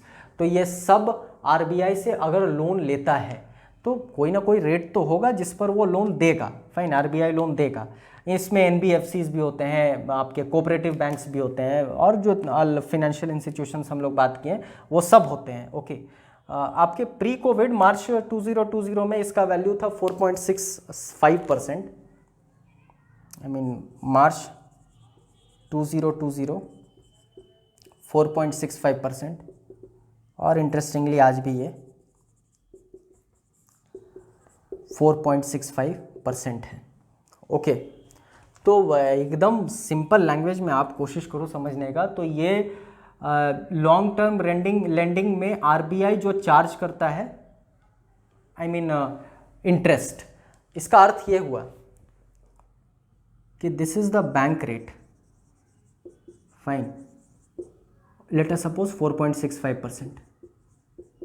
मतलब बैंक को अगर पैसा चाहिए आरबीआई से, ओके, तो हम अगर मनी के सप्लाई को लेकर के एरो बनाएं तो कुछ ऐसा होगा, RBI is giving money to bank, तो वो जो रेट ऑफ इंटरेस्ट होगा, this is interest rate, fine, 4.65%। I hope till now things are very clear. पैसा जा रहा है इस दिशा में, okay, I should make that notation here rather this side, fine. आगे देखते हैं हम लोग रेपो रेट। अब रेपो रेट बड़ा आसान है। The rate of interest the RBI charges from its clients on short term borrowings. एक शब्द का फर्क होगा, short term borrowing, rather let me,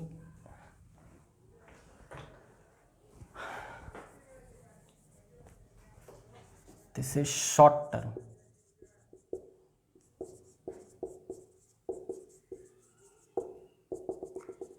okay, this is up to 90 days,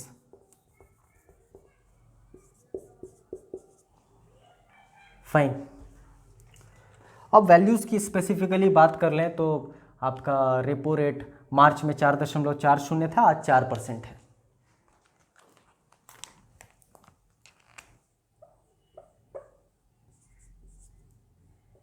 आज ये 4% है। अब इसका नाम रेपो क्यों पड़ा? तो ऐसा नहीं है कि आरबीआई के पास कोई बैंक गया और बोला कि हमको लेट अस सपोज इतना रुपया चाहिए, फाइन, मतलब उसका भी एक सीलिंग है, मिनिमम 5 करोड़ होना चाहिए,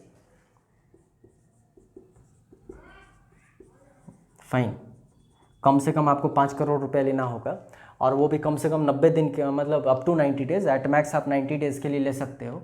तो लेट अस सपोज कि बैंक आरबीआई के पास कोई बैंक जाता है और कहता है कि हमको इतने रुपए की आवश्यकता है, और तो आरबीआई उसको ऐसे ही पैसा नहीं दे देता है, उसके लिए वो आई मीन गवर्नमेंट सिक्योरिटीज़ रखता है।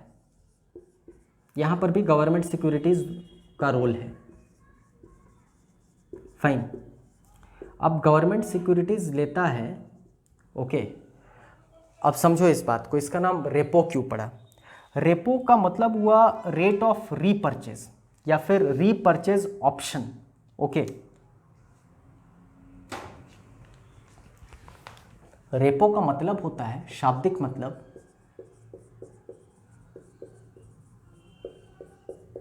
अब इसको कोशिश करना आप समझने का।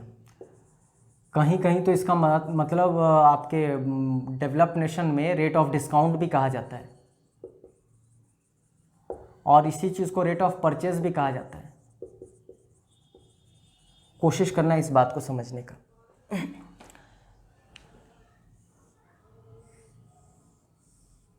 ओके, मान लो 108 रुपये का ये एक बॉन्ड है, गवर्नमेंट सिक्योरिटी है, मान लो, ओके। ये बैंक आरबीआई के पास आता है और कहता है कि हमको, मान लो 100 रुपये का ही ज़्यादा अच्छा होगा समझना, मान लो कहता है ये बैंक इस आरबीआई के पास आता है और ये वाला सिक्योरिटी लेकर आता है। ये सिक्योरिटी जीसेक है, गवर्नमेंट सिक्योरिटी है। इस कागज़ में लिखा हुआ है कि हम 100 रुपये पे करेंगे और बैक्ड बाय गवर्नमेंट है। ये गवर्नमेंट सिक्योरिटी इस बैंक के ये बैंक ने पहले ही खरीद रखा था, ये बैंक इसमें इन्वेस्ट कर रखा था, ओके। अब समझो इस बात को कि कोई मान लो सामने वाला आ गया लोन लेने के लिए बैंक के पास पैसा नहीं है। बैंक पैसे को कहाँ इन्वेस्ट कर रखा है? गवर्नमेंट सिक्योरिटी के रूप में इन्वेस्ट कर रखा है, ओके। लेट अस सपोज अब बोलोगे सर सारा पैसा वो गवर्नमेंट सिक्योरिटी में क्यों पैसा इन्वेस्ट कर देता है? तो बैंक उस ह्यूज अमाउंट को अगर एक दिन भी आइडल छोड़ दिया, यहाँ बात 100 रुपये की तो नहीं हो रही है, वो लाख करोड़ की बात हो रही है, ओके, अगर उस धनराशि को वो एक दिन भी आइडल छोड़ दिया, ओके, तो बट ऑब्वियस है आपको यहाँ पर दिख रहा होगा कि रेट ऑफ इंटरेस्ट बहुत ज़्यादा आगे बढ़ जाएगा, क्योंकि आप तो प्रॉमिस कर रखे हो ना कि हम तुमको रेट ऑफ इंटरेस्ट देंगे, मतलब इसका पैसा बैंक में आइडल नहीं रहना चाहिए। तो कोई लोन लेने नहीं भी आया है तो वो सारा पैसा क्या करता है, वो गवर्नमेंट सिक्योरिटी में इन्वेस्ट कर देता है। अब गवर्नमेंट सिक्योरिटी में इन्वेस्ट कर देता है तो रुपया कहीं ना कहीं, ठीक है, कम रेट ऑफ इंटरेस्ट से ही बढ़ रहा है, लेकिन बढ़ तो रहा है, और बढ़ रहा है तो वो जो प्रॉमिस कर रखा है अपने डिपॉजिटर्स को, तो वो फुलफिल कर पाएगा। आई होप आप लॉजिक समझ पा रहे होंगे कि क्यों बैंक गवर्नमेंट सिक्योरिटी में इतना इन्वेस्ट कर देता है, क्योंकि ऐसा नहीं है कि आपने डिपॉजिट किया और उतना ही रुपया कोई लोन लेने के लिए आ गया। हो सकता है वो पैसा आज उसी तरीके से आइडल रह जाता और लोन लेने कल आता, तो आज अगर वो आइडल छोड़ देगा बैंक तो उस पर रेट ऑफ इंटरेस्ट उसको नहीं मिलेगा जो लोन देने पर मिलता, ओके, तो वो क्या करता है, वो इन्वेस्ट कर देता है गवर्नमेंट सिक्योरिटी में। आई होप आपको ये लॉजिक समझ में आ गया। खैर, अब समझो आप इस बात को, इस बैंक के पास ये गवर्नमेंट सिक्योरिटी था और पैसा नहीं है, कैश नहीं है, और उसके सामने एक फर्म आ गया, एक आदमी आ गया जो कहता है कि हमको लोन दो। अब ये बैंक क्या करेगा, उसके पास ऑप्शन क्या है, तो वो जाता है आरबीआई के पास। आरबीआई के पास ही क्यों जाता है, क्योंकि ये बैंकर्स बैंक है, हम लोग ये पहले पढ़ चुके हैं, बैंकों का बैंक आरबीआई है, तो वो आरबीआई के पास जाता है। अब आरबीआई से कहता है कि हमको 5 करोड़ रुपया की आवश्यकता है, लेट अस सपोज, तो आरबीआई 5 करोड़ रुपया उसको इसी तरह नहीं दे देगा, वो कहेगा कि हमको 5 करोड़ का गवर्नमेंट सिक्योरिटी दो, लेट अस सपोज कहेगा 5 करोड़ का गवर्नमेंट सिक्योरिटी दो, फाइन, और हमको प्रॉमिस करो कि इस 5 करोड़ के गवर्नमेंट सिक्योरिटी को तुम 4.95 करोड़ में खरीद लोगे।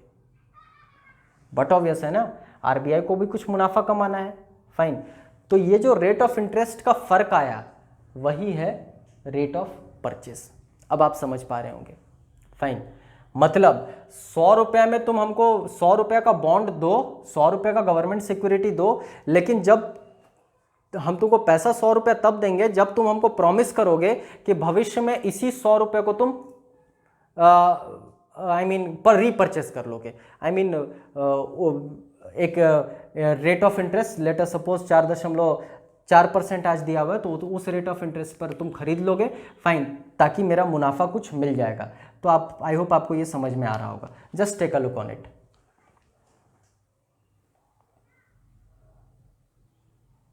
Fine,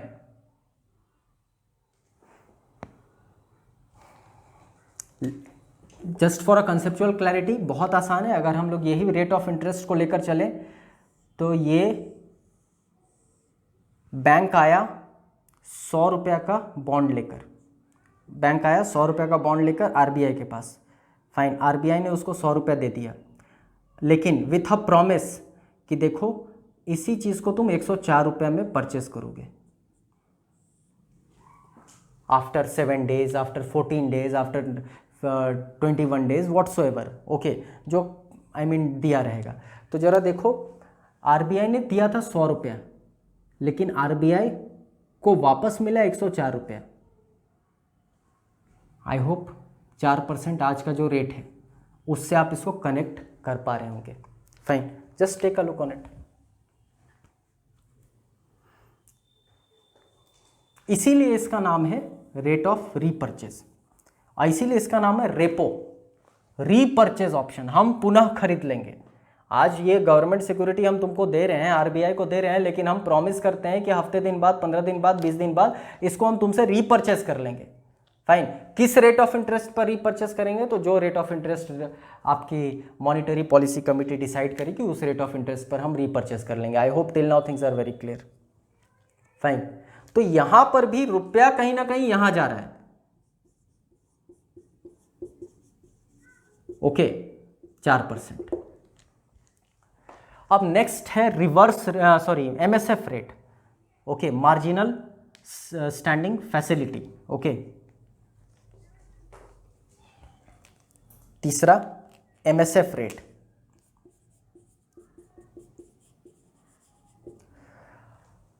now this is very important. MSF rate basically कह सकते हो कि इमरजेंसी सिचुएशन के लिए है, जिसको मार्जिनल स्टैंडिंग फैसिलिटी कहते हैं। We should take that.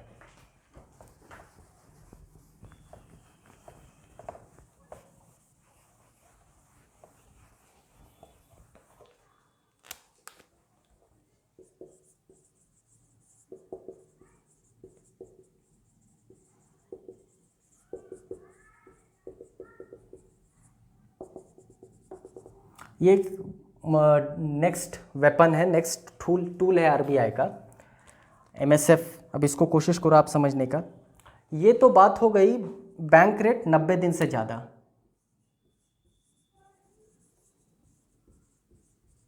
ये हुआ अप टू 90 डेज। ओके, अब मान लो बैंक को एक दिन के लिए पैसा चाहिए, कोई इमरजेंसी सिचुएशन आ गया, बैंक को पता है कि मंडे को उसको पैसा मिल जाएगा या फिर ट्यूसडे को उसको पैसा मिल जाएगा, लेकिन एक दिन के लिए उसको पैसा चाहिए। उसके सामने कोई लेटर सपोज फर्म खड़ा है लोन लेने के लिए और वो उसको वापस नहीं भेज सकता है। मान लो एक सिचुएशन मान रहे हैं, मतलब ये इमरजेंसी सिचुएशन है। अब सोचो ये बैंक के लिए कितना दुर्भाग्य होता कि वो अगर 90 दिन के लिए कोई लोन लेता रेपो रेट पर, फाइन, और उतने दिन तक वो इंटरेस्ट अदा करता आपके आरबीआई को। ओके, उसको पैसा चाहिए था एक दिन के लिए, अनफॉर्चुनेटली उसको रेपो रेट पर 7 दिन, 14 दिन या फिर 90 दिन तक पैसा अननेसेसरी पे करना पड़ गया। ओके, तो इस वजह से आपके 2011 के बाद, आई should right this with effect from 2011, बहुत रिसेंट पास्ट का चीज़ है ये, लास्ट 10 ईयर्स का है। ओके, 2011 के बाद एक प्रावधान लाया गया कि अगर आपको इमरजेंसी सिचुएशन में चाहिए, ओके, तो आप अपना गवर्नमेंट सिक्योरिटीज़ देकर एक दिन के लिए पैसा ले सकते हो, जिसको मार्जिनल स्टैंडिंग फैसिलिटी कहा जाएगा। और मैक्सिमम आप यूज़ कर 1 करोड़ रुपया, सॉरी मिनिमम आप 1 करोड़ रुपया इसके लिए ले सकते हो। मतलब 1 करोड़ का इसमें एक ये लगा दिया गया, लिमिटेशन लगा दिया, कंस्ट्रेंट लगा दिया गया। बट ऑब्वियस है इसमें भी आपको कोलैटरल के रूप में G-Secs देना होगा, गवर्नमेंट सिक्योरिटीज़ देना होगा। एक इंटरेस्टिंग पार्ट इसमें और है कि अगर मान लो आपके पास गवर्नमेंट सिक्योरिटीज़ नहीं है और इमरजेंसी सिचुएशन है, मतलब कहीं ना कहीं बैंक को मतलब कह सकते हो बिजनेस करने की छूट मिल रही है। ओके, ताकि आप ज़्यादा से ज़्यादा फर्म को पैसा दे सको। ये सब टूल्स कहीं ना कहीं आपको बतला रहा होगा कि आप फैसिलिटीज़ दिया जा रहा है आरबीआई की तरफ से। Okay, just hold on. Okay, fine, facilities दिया जा रहा है आरबीआई की तरफ से कि आप लोन के रूप में ज़्यादा से ज़्यादा पैसा दे सको। अब लोन ज़्यादा दोगे तो बट ऑब्वियस है ना, एक्सपेंशन ज़्यादा होगा इकोनॉमी का। फाइन, तो पहले क्या था, पहले था कि जो भी रेपो रेट होगा उससे +1% होगा एमएसएफ रेट। उसको रघुराम राजन ने 0.5 प्लस कर दिया, मतलब इसको थोड़ा सा नैरो कर दिया, मतलब थोड़ा सा और रिलैक्सेशन दे दिया बैंकर्स को कि आप बड़ी आसानी से एमएसएफ के माध्यम से भी पैसा ले सकते हो और अपना बिजनेस कर सकते हो। अभी तो ये 0.25% ज़्यादा होता है, मतलब अगर आपका वो दैट डिपेंड्स, वो फिक्स नहीं रहता, वो डिपेंड करता है बेसिकली आपके मॉनिटरी पॉलिसी पर, लेकिन इन जनरल वो 0.5 और 0.0525 के आसपास का फ़र्क दिखता है। ओके, खैर आई होप ये समझ आ रहा होगा आपको। एक इंटरेस्टिंग चीज़ इसमें यह है कि मान लो आपके पास गवर्नमेंट सिक्योरिटीज़ नहीं है, तो एक इसमें और फैसिलिटी दिया जाता है, बात ही हो रहा है फैसिलिटी है ये, एक और फैसिलिटी दिया जाता है कि you can use G-Secs of SLR। अरे SLR में भी तो आप कुछ सिक्योरिटीज़ के रूप में पैसा रख चुके हो ना, गवर्नमेंट सिक्योरिटीज़ रख चुके हो, स्टैट्यूटरी लिक्विडिटी रेशियो, तो आप ये वाला G-Sec को मॉर्गेज रख के भी एमएसएफ में पैसा ले सकते हो, लेकिन उसमें भी एक कंस्ट्रेंट है 1% ऑफ NDTL। और वो भी तब जब आपके पास गवर्नमेंट सिक्योरिटीज़ नहीं है। ऐसा नहीं कि आपके पास ऑलरेडी गवर्नमेंट सिक्योरिटीज़ है और आप सारा का सारा SLR वाला गवर्नमेंट सिक्योरिटीज़ यूज़ करके MSF में पैसा ले रहे हो। उसमें कुछ कंस्ट्रेंट्स है, आपको बस ये जानकारी रखना है कि ये RBI के द्वारा दिया गया फैसिलिटी है। RBI कुछ फैसिलिटेट करता है कि अगर इमरजेंसी सिचुएशन आ जाए, एक दिन के लिए आपको पैसा चाहिए, तो आप MSF रेट पर पैसा ले सकते हो। ओके, खास बात कि ये रेपो रेट से हमेशा ज़्यादा होगा। ओके, बट ऑब्वियस है ना, रेपो रेट पर ही अगर देना रहता तो what was the need of MSF, I mean to say MSF से कुछ ज़्यादा, रेपो से कुछ ज़्यादा रखेंगे तभी तो हम उसको एक फैसिलिटी के रूप में दे रहे हैं, एक दिन के लिए, 2 दिन के लिए। ओके, अगर रेट में फ़र्क बहुत ज़्यादा रहेगा फाइन, तो बट ऑब्वियस है ये फैसिलिटी ज़्यादा अवेल नहीं करेगा, इसलिए रघुराम राजन ने इसको थोड़ा सा कह सकते हो टेपरिंग किया था, और 1% से ज़्यादा जो पहले हुआ करता था तो उसको नैरो करके 0.5% ज़्यादा कर दिया था आपके रेपो से। तो रेपो से MSF का अंतर कुछ रहता है फाइन। अब बोलोगे ये सब सारा का सारा डील होता कहाँ पे है? तो RBI का एक कोर बैंकिंग सिस्टम है, एक प्लेटफॉर्म है जिसको ई-कुबेर कहते हैं। ओके, अब ये ई-कुबेर में ही आपको अलग अलग विंडोज़ मिल जाएगा, जिसमें I mean government securities, open market operation या फिर MSF एज सच, ये सब अलग अलग विंडोज़ रहता है जिसमें आप ऑपरेट कर सकते हो फाइन। बट ऑब्वियस है इसमें हम और आप ऑपरेट नहीं कर सकते, क्योंकि ये बैंकों का बैंक है। ये RBI जो हम लोग बात कर रहे हैं that deals with banks only, या फिर उसके जो अदर क्लाइंट्स हैं जिसमें financial inclusion financial institutions, cooperative banks, NBFCs, LIC, state government या गवर्नमेंट ऑफ इंडिया, ये सब हो सकते हैं fine. I hope it is very clear till now. मतलब MSF में भी पैसा यहां से जाएगा बैंक के तरफ। नाउ फरवरी 2020 में एक नया टर्म लाया गया, first of its kind, okay, LTRO।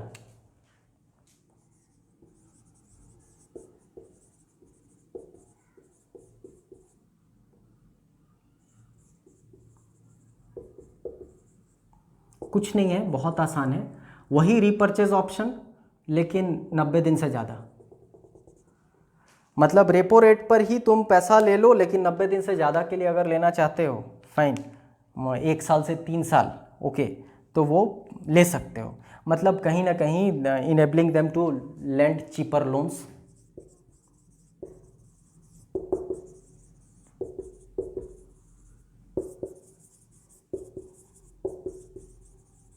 One to 3 years fine on repo rate. Repo rate पे ही आप ले सकते हो और 1 से 3 वर्षों तक ले सकते हो। आई होप आपको समझ में आ रहा होगा। 90 दिन से ज़्यादा पे तो 4.65 लेना था बैंक रेट फाइन, लेकिन कहा गया ठीक है आप 4% पे ही ले लो, 1 से 3 साल तक आप लोन ले सकते हो, 4% पे ही ले सकते हो। ये फर्स्ट ऑफ इट्स काइंड है, ध्यान रखना ये बात। This is first of its kind, February 2020, this so very important. पहली बार ऐसा हो रहा है कि LTRO, long term repo operation, facilitate किया जा रहा है बैंकों को।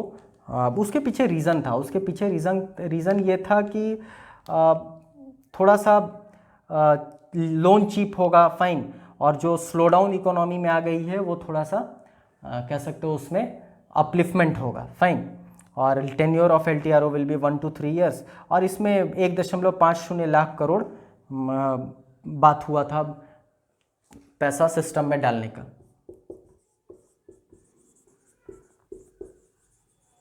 फाइन। मतलब इतने रुपए पर LTRO का ऑपरेशन हो रहा है। खैर, just take a look. Last topic है हम लोग का रिवर्स रेपो रेट फाइन। तो मतलब LTRO का भी अगर दिशा देखोगे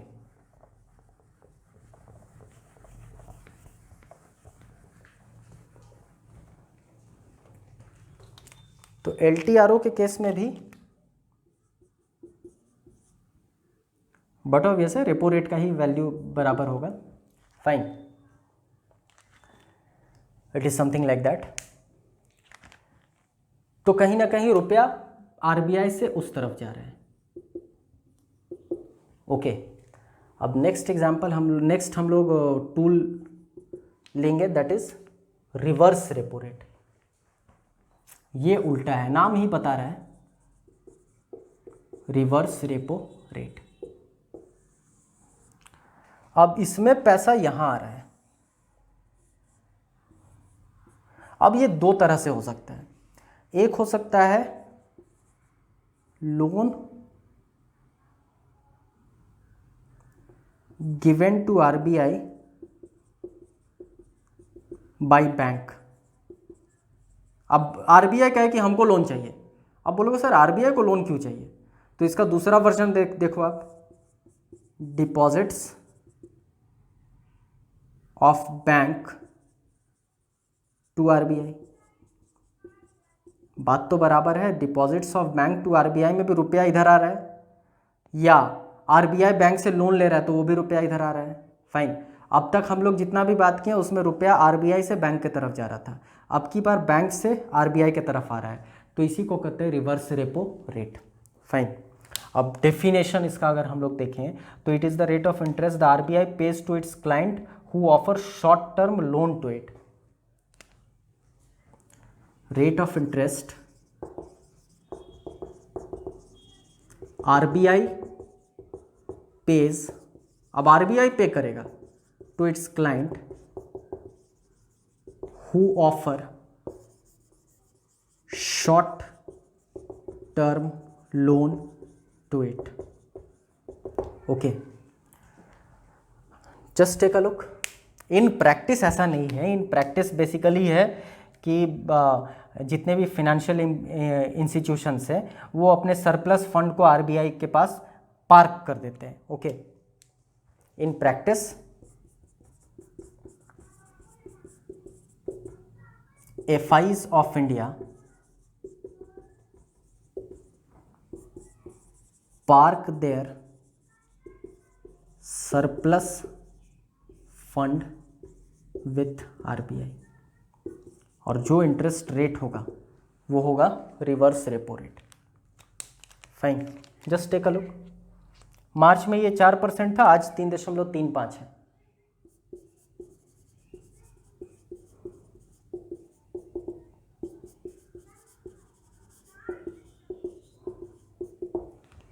Fine. I hope it is clear till now.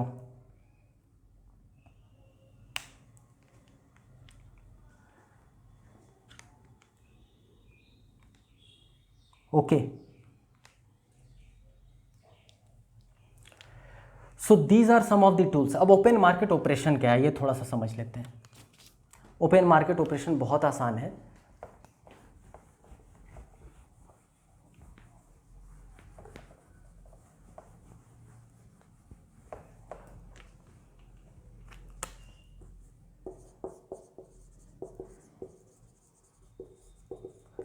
नाम ही बता रहा है open market.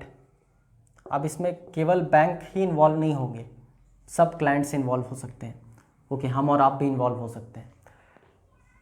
Cell and purchase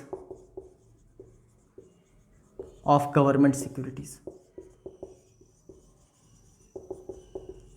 अब बोलोगे सर गवर्नमेंट सिक्योरिटी को आरबीआई क्यों बेच रहा है या खरीद रहा है, हम लोग थोड़ी देर में समझेंगे।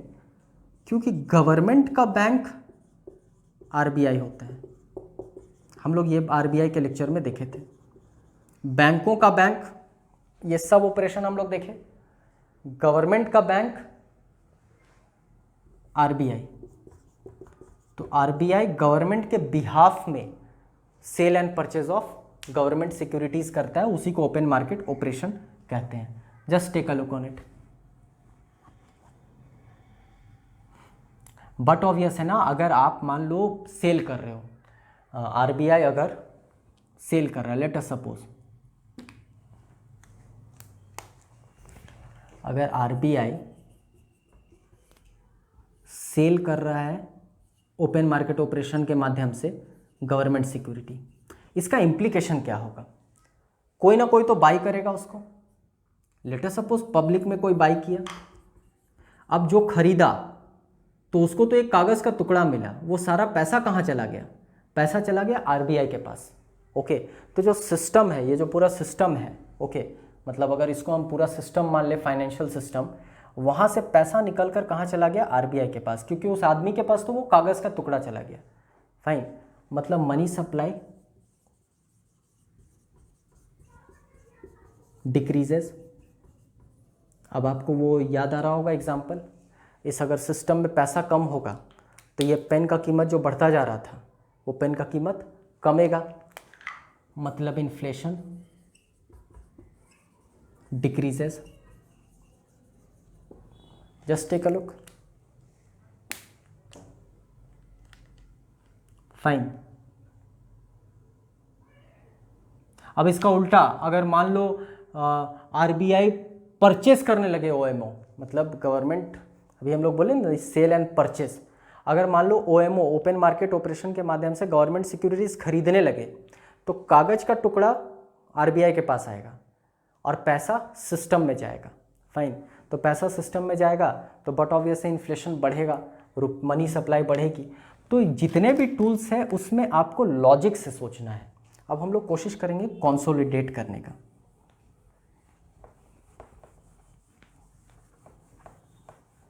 Will try to consolidate the things, और इसका कनेक्शन देखेंगे इन्फ्लेशन के साथ। जैसे हम लोग पहले बात करते हैं bank rate, repo rate, MSF rate. Fine, bank rate, repo rate, MSF rate. Late us suppose ये तीनों बढ़ गया। अब आप लॉजिक से सोचो। फाइन, अब ये तीनों रेट बढ़ गया, यहां से कोशिश करना समझने का। ये पैसा यहां से ले रहा है अधिक दर पे, ये अधिक दर पे खरीद लेगा पैसा, तो बट ऑब्वियस है अधिक दर पे इसको देगा, मतलब मार्केट रेट क्या होगा? बढ़ेगा। Just take a look and just think very minutely. Sorry, market rate बढ़ेगा, और मार्केट रेट अगर बढ़ा, फाइन, तो लोन कम लेगा लोग, हम और आप लोन लेने कम जाएंगे। आप सोचो, कॉमन सेंस लगा लो। अगर मान लो एक बाइक लोन आपको लेना है, लेट अस सपोज, और रेट ऑफ इंटरेस्ट बहुत बढ़ा हुआ है, तो उस वक्त आप बाइक अवॉइड करोगे, सोचोगे 1 महीना बाद लेंगे, मतलब लोन लोग कम लेंगे। और लोन अगर कम लिए मतलब मनी सप्लाई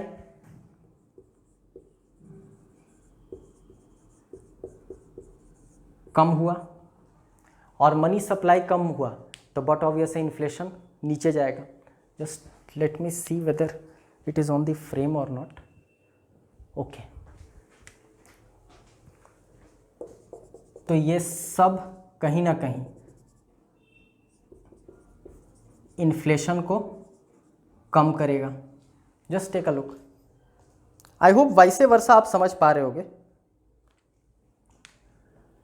अब bank rate, repo rate, MSF rate को कम कर दो तो मार्केट रेट कम हो जाएगा, तो लोन बड़ी आसानी से मिलेगा। कम मार्केट रेट कम है तो लोन ज़्यादा मिलेगा, लोन ज़्यादा मिलेगा तो मनी सप्लाई ज़्यादा होगा, तो आपका इन्फ्लेशन ज़्यादा होगा। आई होप अब समझ में आ रहा होगा आपको। फाइन, कोशिश करते हैं, ये वाइसे वर्सा आप समझ पा रहे होंगे, सारा एरो उल्टा कर देना, वाइसे वर्सा समझ में आ जाएगा। हम लोग कोशिश करते हैं सीआरआर और एसएलआर को कनेक्ट करने का। ओके, लॉजिकली सोचना आप।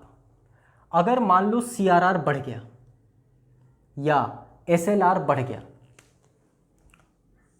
ये बढ़ गया, तो ये बैंक रिजर्व में ज़्यादा पैसा रखा तो रेट ऑफ इंटरेस्ट बढ़ गया।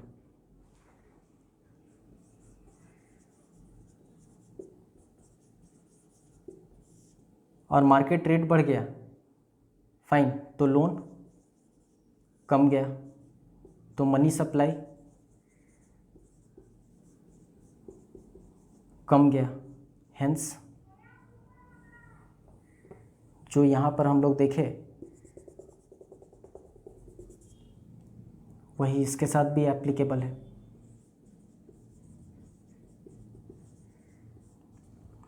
मतलब CRR बढ़ाओ इन्फ्लेशन को अगर कम करना है, CRR घटाओ अगर इन्फ्लेशन को बढ़ाना है, या मनी सप्लाई बढ़ाना है तो CRR कम करो, मनी सप्लाई को घटाना है तो CRR अधिक करो।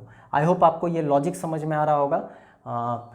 आप एक बार माइन्यूटली अगर बार बार इस लेक्चर को देखेंगे तो आई एम 100% श्योर कि you will have a very good conceptual clarity for particular this topic. Just take a look on it. Open market operation में हम लोग बात कर चुके हैं, fine. So this is how RBI I mean regulates banking system in India, और इस तरीके से वो एटलीस्ट इन्फ्लेशन को कंट्रोल करता है। ओके और कह सकते हो सबसे इम्पॉर्टेंट टारगेट इन्फ्लेशन ही है, फाइन। आपको जैसे अभी एग्जांपल के तौर पर दिख रहा होगा कि ग्रोथ को भी कहीं ना कहीं वो देखकर चलता है, जैसे LTRO is a very good example जिसमें वो ग्रोथ को लेकर चल रहा है। ओके आपको हम लोग थोड़ी देर पहले डिस्कस किए थे कि एक वक्त ऐसा था कि फरवरी 2020 में कि CRR को मेंटेन नहीं करना है, उसके अपार्ट आप 3 सेक्टर में पैसा दे सकते हो, वो भी बेसिकली कहीं ना कहीं ग्रोथ के पॉइंट ऑफ व्यू से ही RBI ने वो काम किया था। खैर आई hope it is very clear. अगले लेक्चर में हम लोग क्वालिटेटिव टूल्स को देखेंगे। That's all for today, thank you.